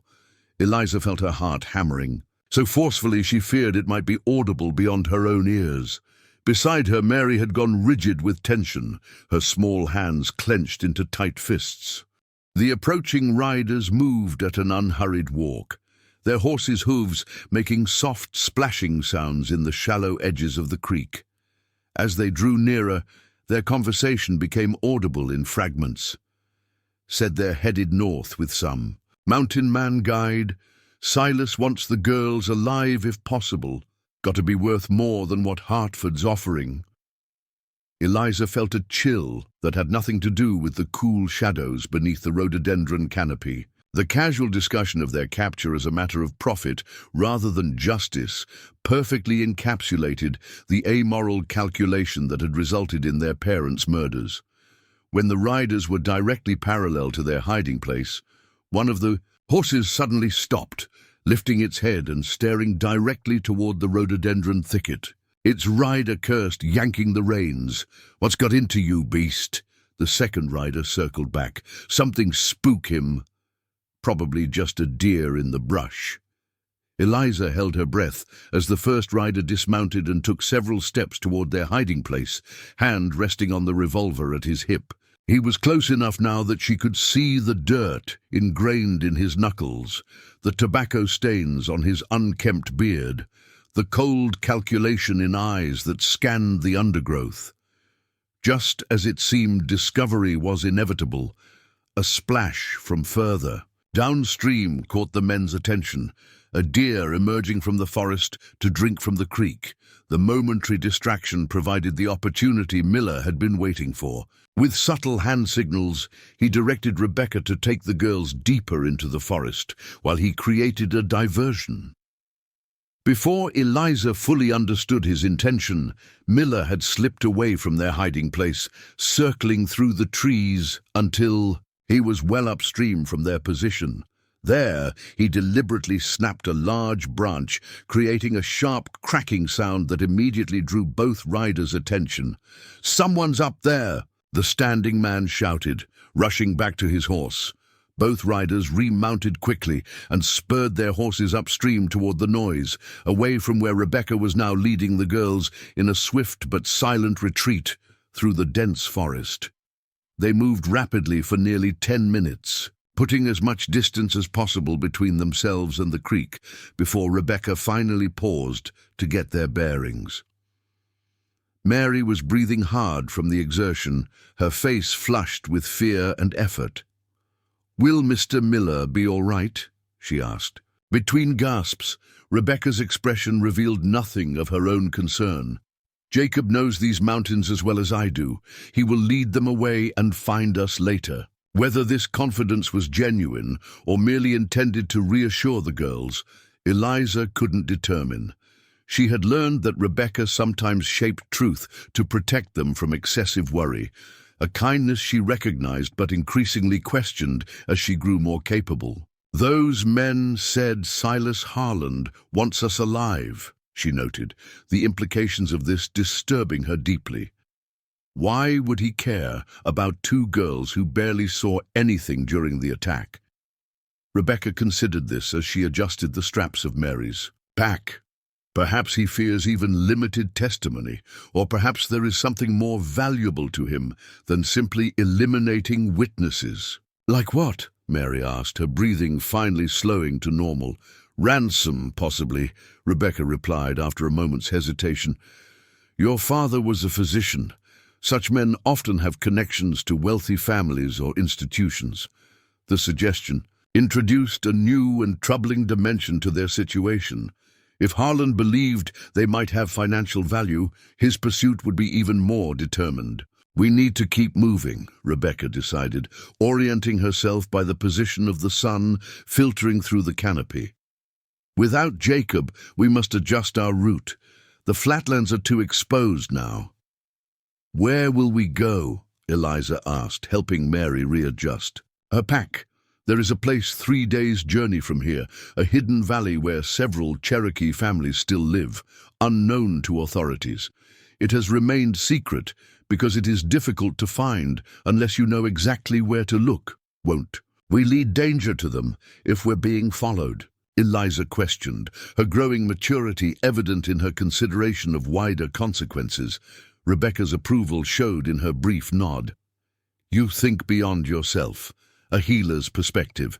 Yes, that is a concern, but we will take many precautions to ensure we aren't followed, and the valley has sentries who watch all approaches." They traveled for the remainder of the day on a route that seemed deliberately complex, doubling back occasionally, crossing the same stream at different points, and at one juncture walking backward for nearly 50 yards to leave confusing tracks. By sunset, even Eliza, who prided herself on her developing sense of direction, was thoroughly disoriented. "That is the purpose," Rebecca explained when Eliza admitted her confusion. "If we cannot clearly remember our exact path, those tracking us will struggle even more." They made camp that night in a small cave formed by a fallen tree whose massive root system had torn free from the earth during some long-ago storm. The natural shelter, enhanced by Rebecca's careful arrangement of additional branches, rendered them nearly invisible from even 20 feet away. As they ate a cold supper of journey bread and dried berries, Eliza voiced the concern that had been growing since Miller's absence. "What if he doesn't find us again?" Rebecca considered the question with characteristic thoughtfulness rather than offering empty reassurance. "Jacob Miller has survived alone in these mountains for decades. If anyone can evade Harlan's men and rejoin us, it is him. She paused, adding with pragmatic honesty, "But we must be prepared to continue without him if necessary." The frank assessment, while unsettling, reinforced what Rebecca had taught them throughout their time together, that acknowledging difficult truths was essential to proper preparation. False comfort led to poor decisions. "I miss the cabin," Mary said softly as they prepared for sleep, her small voice heavy with fatigue and emotion. "I miss our books and my fox carving, and knowing exactly where everything belongs." The simple lament expressed a fundamental human need for stability and familiar surroundings that transcended age or circumstance. Even Rebecca's stoic expression softened at the child's words.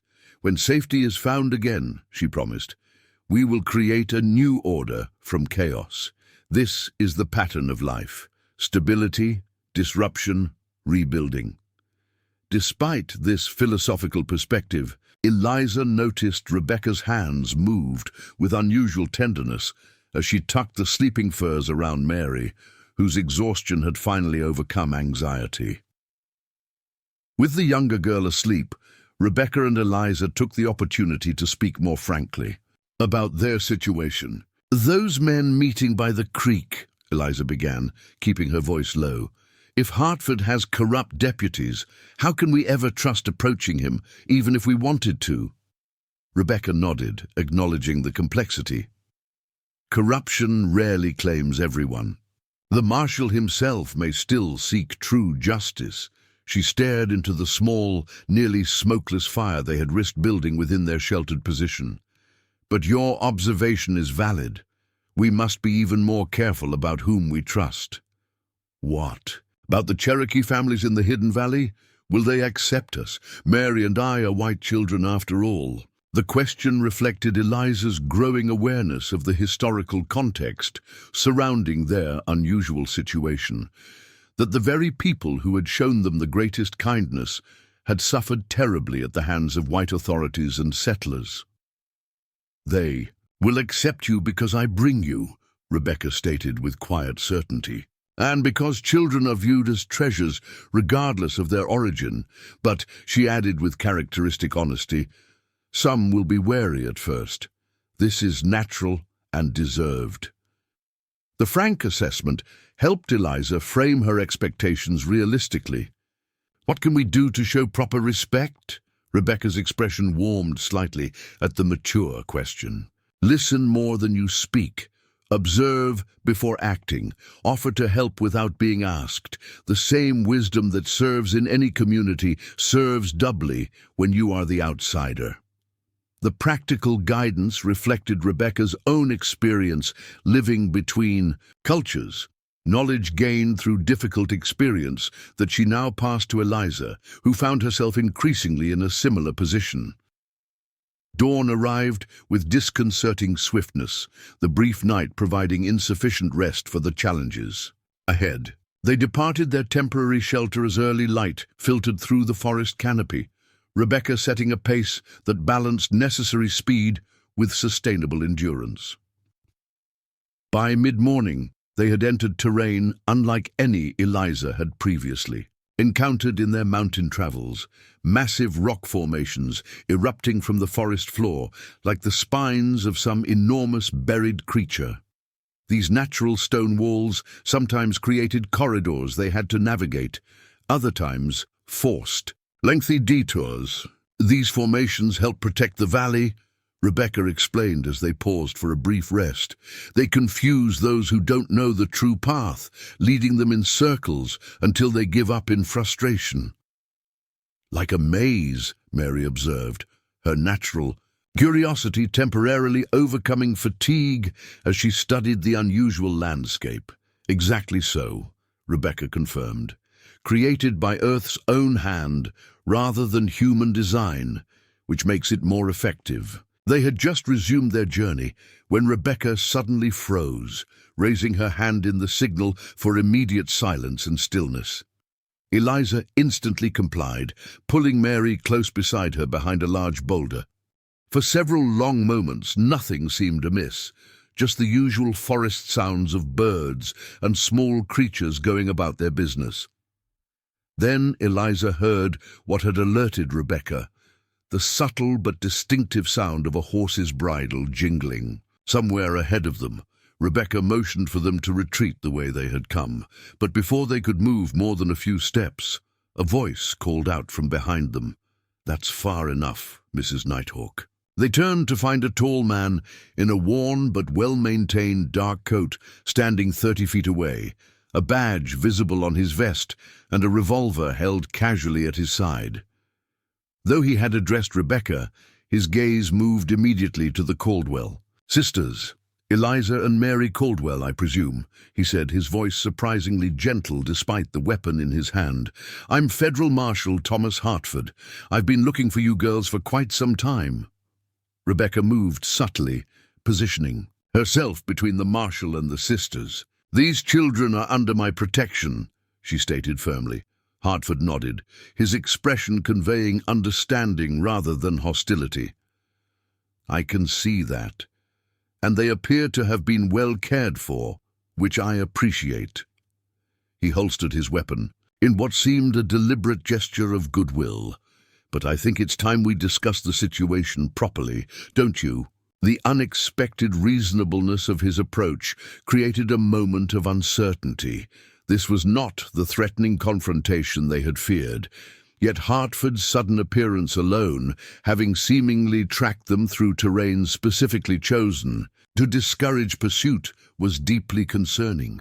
"How did you find us?" Eliza asked, stepping slightly out from behind Rebecca despite the Cherokee woman's protective stance.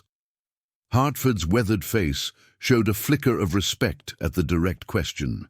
"I've been tracking outlaws through worse country than this for 15 years, young lady, but I also had help from someone who was concerned about your welfare." At his gesture, another figure emerged from behind one of the stone formations. Jacob Miller, his expression a complex mixture of apology and relief. "You led him to us?" Rebecca's normally controlled voice carried an edge of betrayal. Miller shook his head. "He found me after I led those riders away yesterday. Harlan's men aren't the only ones who can persuade with firearms." He touched a bruised area on his temple that Eliza hadn't noticed initially. "Once I understood he truly wants to protect the girls, not just use them, I made a judgment call."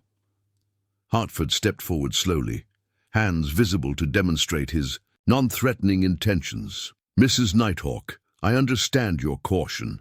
You've kept these children safe when my own deputies apparently cannot be fully trusted. But the situation has become too dangerous for this forest hide-and-seek to continue. What exactly do you propose?" Rebecca asked, her posture still protective, but her tone acknowledging the reality of their position. "I have a secure location in Johnson City where witnesses are being kept safe until the trial. The boy who survived the most recent Harlan attack is there, along with 2 former gang members who've turned state's evidence." Hartford's gaze moved to include the sisters. "You'll have protection around the clock until Silas Harlan and his key men are captured." The offer represented both safety and a return to white society, the very crossroads Rebecca had predicted they would eventually face. But it had arrived far sooner and under very different circumstances than any of them had anticipated. Eliza exchanged a glance with Rebecca, whose subtle nod encouraged her to speak for herself.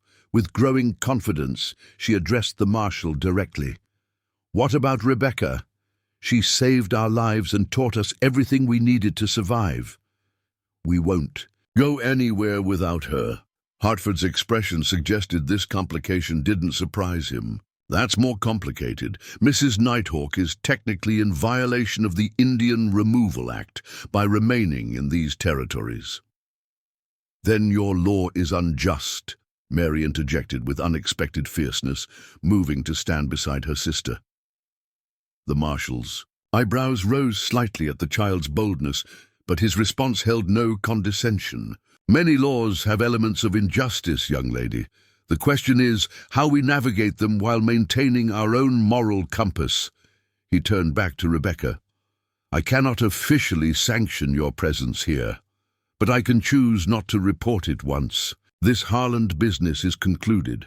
And in the meantime, if you were to accompany these children as some form of cultural liaison to ensure their comfort during a difficult transition, that might be arranged discreetly. The careful wording represented a compromise, not full acknowledgement of Rebecca's legal right to remain on her ancestral lands, but a pragmatic solution that prioritized the children's welfare while offering her a measure of protection. Rebecca studied the marshal with the careful assessment she applied to all significant decisions. And after the trial, what becomes of Eliza and Mary then? It was the essential question that cut to the heart of their uncertain future, one that had been deferred during their months of isolated sanctuary, but now demanded immediate consideration. Hartford sighed, removing his hat briefly to run a hand through graying hair. Ordinarily, orphaned children would become wards of the state until suitable placements could be found, but these are hardly ordinary circumstances. He replaced his hat, adjusting its brim with practiced precision.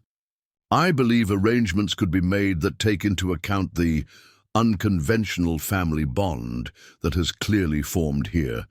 The cautious phraseology suggested both personal sympathy and institutional constraints. A man trying to navigate between official duties and human compassion. As the adults continued this delicate negotiation, Eliza found herself watching Mary, who had moved slightly away from the conversation to examine a cluster of early spring flowers growing improbably from a crack in one of the stone formations. Her sister's resilience throughout their ordeal had been remarkable, but Eliza wondered what toll these constant disruptions and uncertainties were taking on a child who had already endured more trauma than most adults. The decision before them would shape not just their immediate safety, but the entire course of their future lives. Would they return to white society under Hartford's protection, potentially separated from Rebecca once the immediate crisis passed? Or should they continue toward the hidden Cherokee Valley, maintaining their unconventional family unit, but perhaps forever living as fugitives on the margins of both societies? As Hartford, Miller, and Rebecca discussed logistical details of potential arrangements, Eliza moved to join her sister by the wildflowers, drawn by Mary's unusual stillness. "What are you thinking about?" she asked gently. Mary touched one of the delicate white blossoms with careful fingers. "Rebecca says plants that grow in stone are strongest because they find a way to live where nothing should grow." She looked up at Eliza with an expression far older than her years. "I think we're like that now."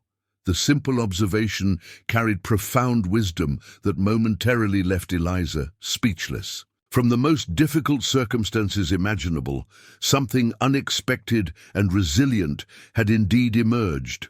Not just survival, but growth and adaptation that might never have occurred in easier conditions. Whatever path they chose moving forward, that hard-won strength would remain, a foundation for rebuilding lives that had been shattered but not destroyed, transformed rather than merely damaged by the crucible of their experiences. The conversation behind them had reached some form of tentative agreement. As Eliza and Mary rejoined the adults, Hartford was explaining the arrangements for safe transport to Johnson City, a carefully planned route with trusted men he had personally selected after the discovery of corruption among his deputies.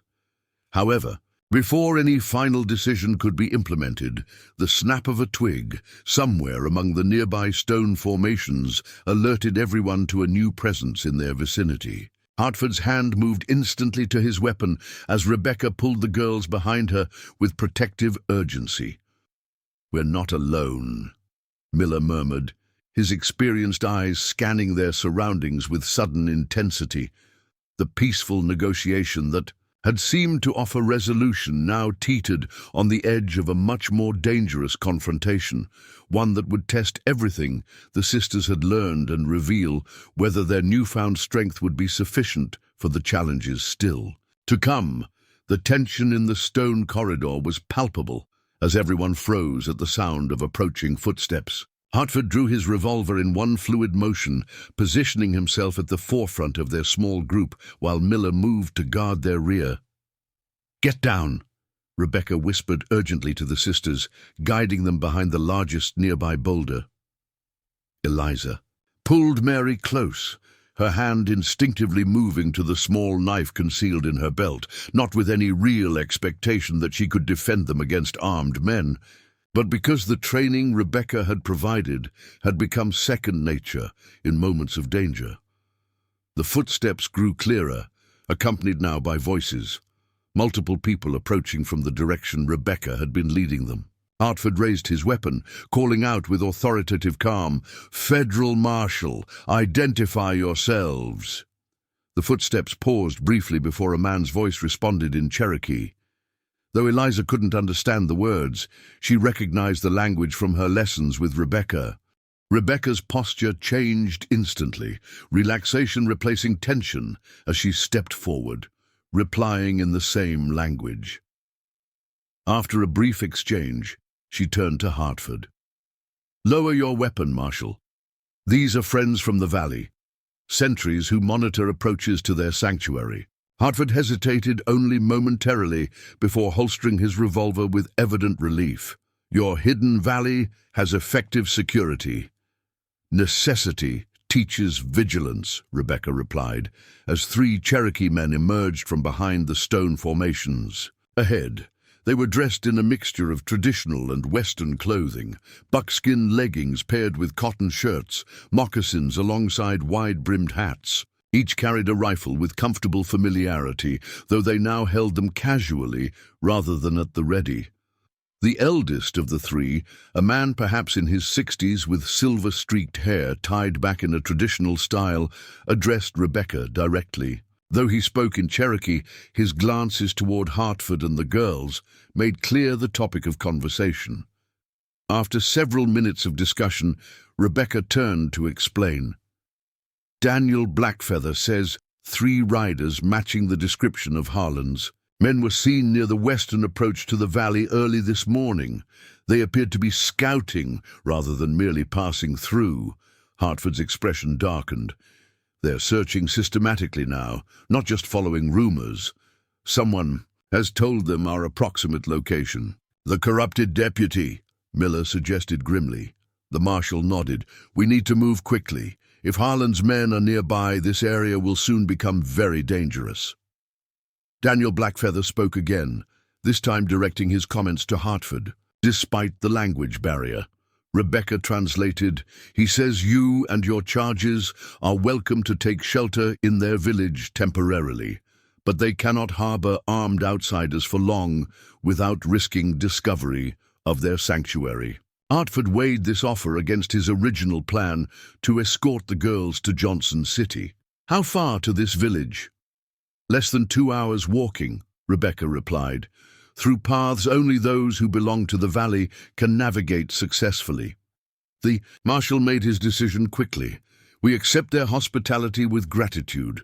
Once there, we can better assess our options with the girls safely protected." With Daniel Blackfeather now leading their expanded group, they proceeded through increasingly complex terrain.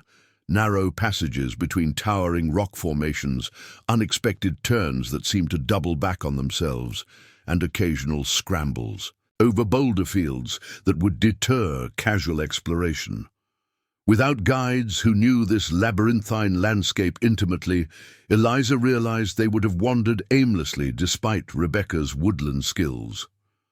Mary, though visibly tired, maintained the pace with determination, occasionally reaching for Eliza's hand on particularly difficult sections, but otherwise managing independently. The younger girl's resilience had grown remarkably during their months with Rebecca, a strength born of necessity but nurtured through careful guidance. After nearly 2 hours of challenging travel, they emerged suddenly into a hidden valley that seemed to materialize from nowhere, a natural bowl nestled among steep mountainsides, invisible from any distance due to the surrounding terrain. Within this protected space lay a small but thriving community that instantly captured the sisters' attention.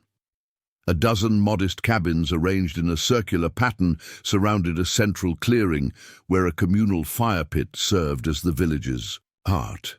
Gardens were already sprouting early vegetables in neat rows, tended by women whose traditional dress contrasted with the more modern elements visible elsewhere. Children paused in their activities to stare curiously at the newcomers, especially the two white girls accompanying their Cherokee elder. "The Valley of Forgotten Stones," Rebecca explained quietly. "Named for the ancient formations that protect it. 26 Cherokee live here, descendants of those who hid rather than walk the Trail of Tears." Hartford surveyed the settlement with visible surprise. "I've been tracking fugitives through these mountains for years and never suspected this place existed." "That is its purpose," Rebecca replied simply. Daniel Blackfeather led them to the central clearing, where an elderly woman waited, her face deeply lined with age, but her posture still proud and straight. She wore her silver hair in traditional style, and her clothing incorporated intricate beadwork that Eliza recognized as significantly more elaborate than Rebecca's practical garments. "Morning Sky is the village elder," Rebecca explained. "She was already a grandmother when soldiers came for our people. Her wisdom guided those who established this sanctuary." The introductions that followed were conducted primarily in Cherokee, with Rebecca translating when necessary. Morning Sky studied the sisters with piercing black eyes that seemed to evaluate more than mere appearance. When she finally spoke directly to them, Rebecca translated her words with evident respect. "She says you have walked between worlds as she has, touching death but choosing life, losing family but finding new connections. She sees strength in your spirits that matches the trials you have endured." Mary, typically shy with strangers, stepped forward unexpectedly and offered the elderly woman the small pouch of medicinal herbs she had been carrying, a gesture Rebecca had taught them as appropriate when greeting respected healers. Morning Sky's weathered face softened in surprise and approval as she accepted the gift with dignified grace. The simple interaction seemed to set the tone for their reception. While some villagers maintained cautious distance, others approached with tentative hospitality, particularly after Morning Sky's clear acceptance of the unusual visitors. They were provided with a small but clean cabin normally used for storage, hastily converted to accommodate Hartford, Miller, Rebecca, and the girls. As they settled in and shared a simple meal provided by the villagers, Hartford outlined the situation as he understood it. "Harland knows you girls survived the massacre and is determined to eliminate potential witnesses before his gang faces trial," he explained, addressing Eliza and Mary directly, but including the adults in his assessment. "My original plan to bring you to Johnson City may be compromised if, as we suspect, at least one of my deputies is feeding information to the gang." "What options remain?" Rebecca asked, her practical nature focusing on solutions rather than dwelling on problems. Hartford considered carefully. "I still believe the safest long-term solution is official protection in Johnson City, but we need a strategy to get there without being intercepted, and we need to identify the corrupt deputy before placing you in their proximity. Could you bring trusted men here to escort us?" Eliza suggested, her analytical mind approaching the problem from multiple angles as Rebecca had taught her. The marshal shook his head. "Bringing more outsiders to this valley would violate the trust these people have shown us, and any large group traveling these mountains would attract attention." "What about a diversion?" Miller proposed. "I could lead a false trail with appropriate evidence suggesting the girls have been moved in another direction entirely." As the adults continued strategizing, Eliza noticed Mary had grown unusually quiet, her attention focused on the cabin's small window where village children could be. Seen playing in the central clearing, the younger girl's expression held longing mixed with uncertainty. natural desire for normal childhood interaction tempered by awareness of their precarious situation. "Would you like to go outside for a while?" Eliza asked softly. Mary nodded, though her response carried hesitation. "Will it be safe?" Hartford overheard the exchange and paused in his planning. "This valley is probably the safest place you could be right now. The sentries maintain constant vigilance, and no outsider could navigate the approach without guides." With Rebecca's approving nod, Eliza took Mary's hand and led her outside into the afternoon sunshine. Their appearance immediately attracted the attention of the village children, who paused their game to observe the newcomers with undisguised curiosity. For an awkward moment, the cultural divide seemed insurmountable. Cherokee children staring at white girls as if they were creatures from another world entirely. Then Mary, drawing on reserves of courage that continually surprised her older sister, stepped forward and offered the universal greeting of childhood, a smile and a small wave. A girl, perhaps Mary's age, wearing a dress that combined calico, fabric with traditional beadwork, broke from the group and approached cautiously. She said something in Cherokee that the sisters couldn't understand, but her friendly tone transcended language barriers. Eliza remembered one of the few Cherokee phrases Rebecca had taught them. "Osio," she offered carefully, the traditional greeting meaning both hello and an acknowledgement of respective spirits. The simple effort at cultural bridge building transformed the interaction. The Cherokee girl's face lit with delighted surprise at hearing her language from the strange white child. She replied with a formal but welcoming nod before gesturing toward the game they had been playing, a form of stickball that required no verbal communication to understand.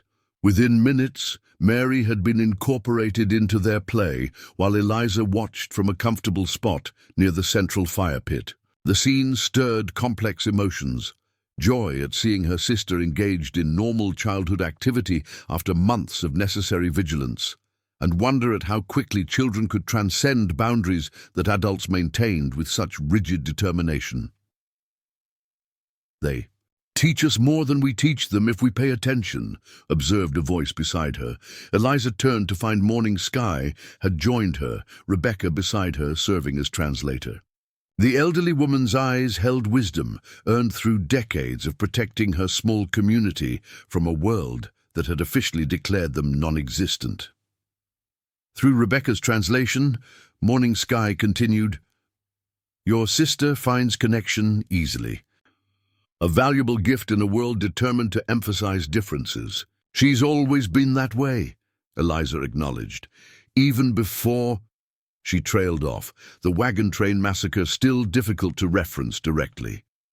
"Before your world changed," Morning Sky completed for her.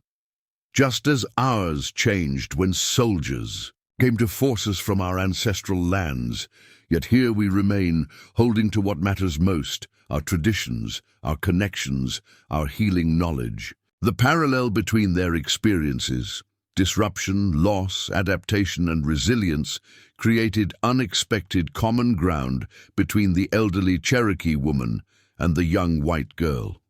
Though separated by age, culture, and history, they shared understanding of how quickly established lives could be upended by forces beyond personal control.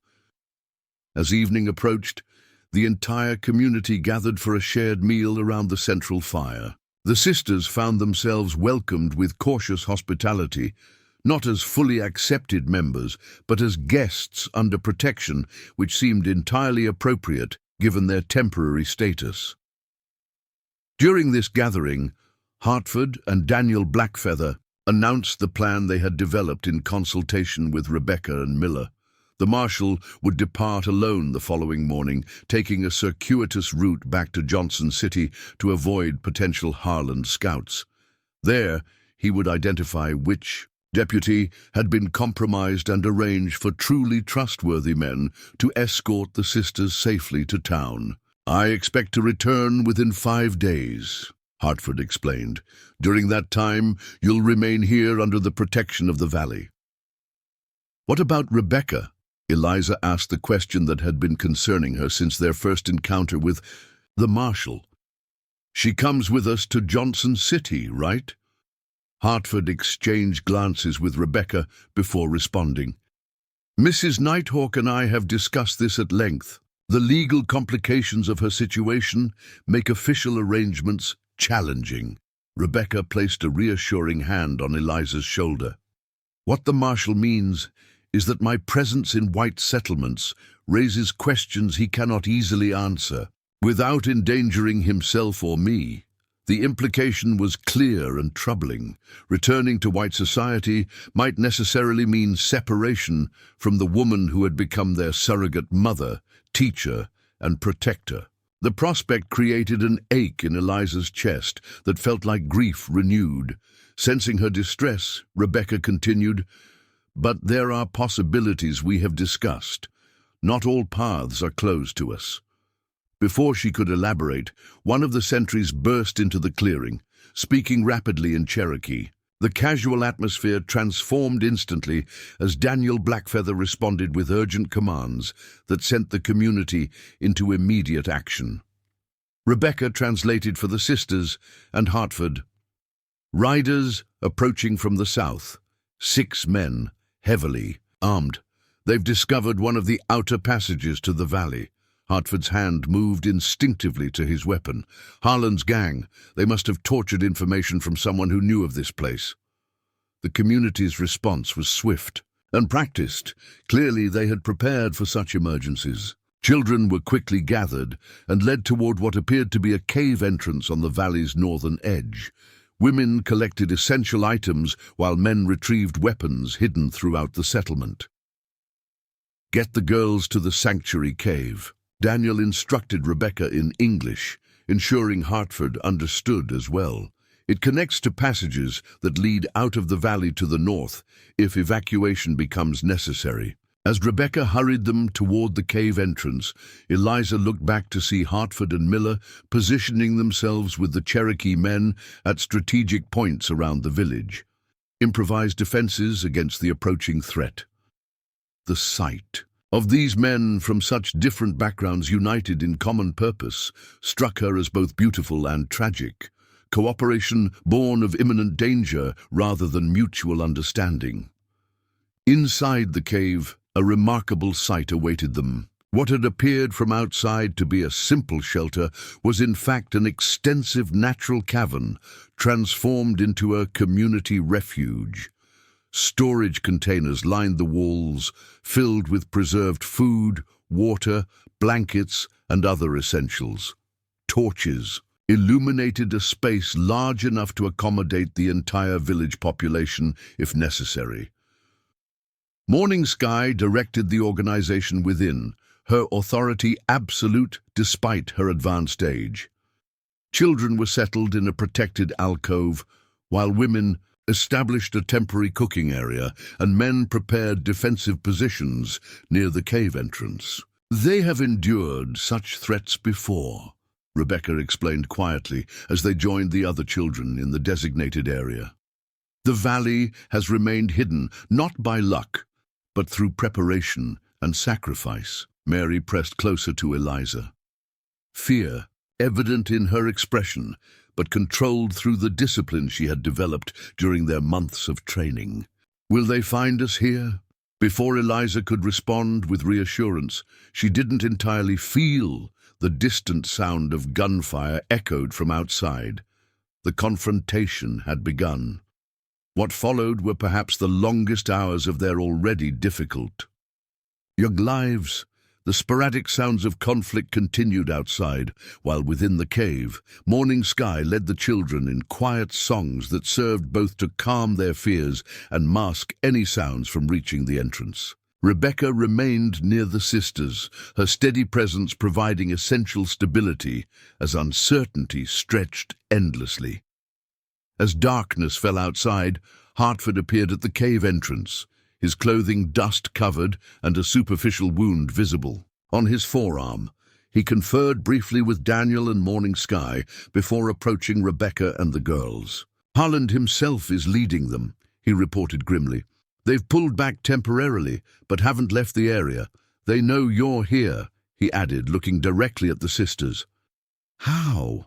Eliza asked, the betrayal implicit in their discovery. Still disturbing. Hartford's expression hardened.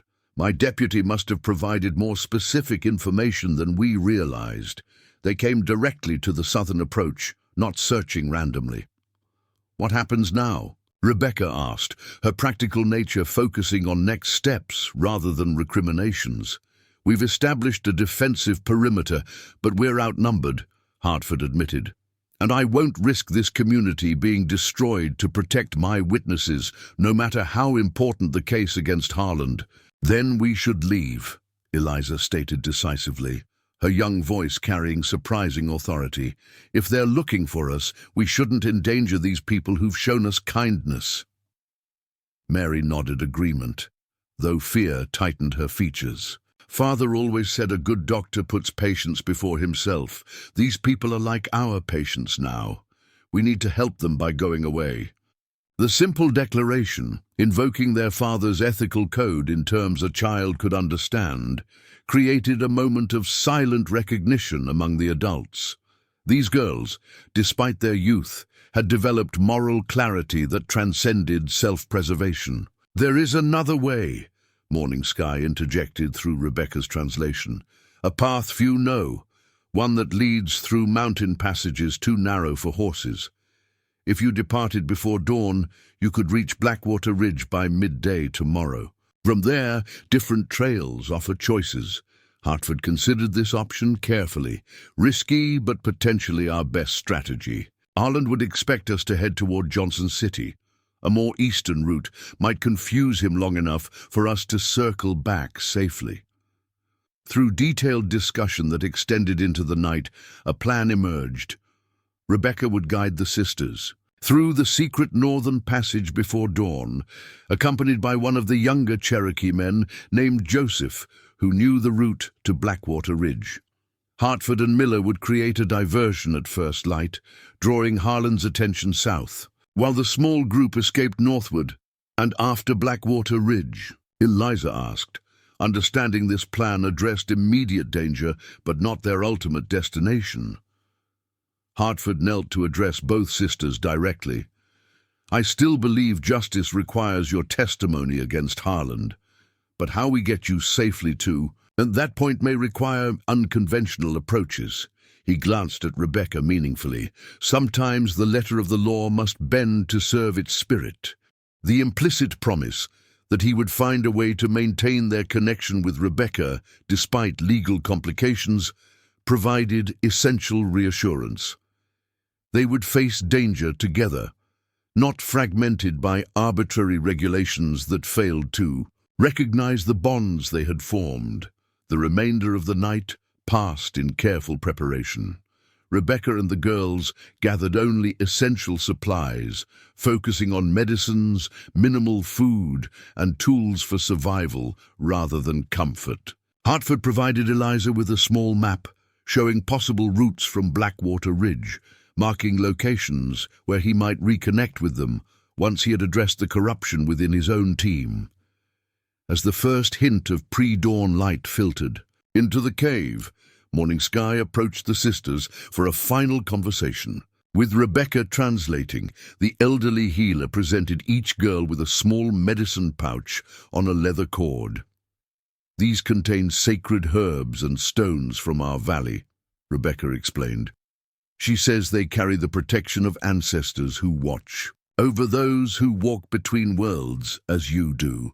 Morning Sky placed her weathered hands on each girl's head in turn, speaking words that needed no translation to convey blessing and recognition. The gesture transcended cultural differences, acknowledging shared humanity and resilience in the face of tremendous challenges. Their departure through the northern passage was conducted in near-total darkness, with only Joseph's intimate knowledge of the route guiding them through narrow tunnels and occasional openings that admitted faint starlight. The sisters moved with the quiet skill Rebecca had taught them, their months of wilderness training serving them well in this critical moment.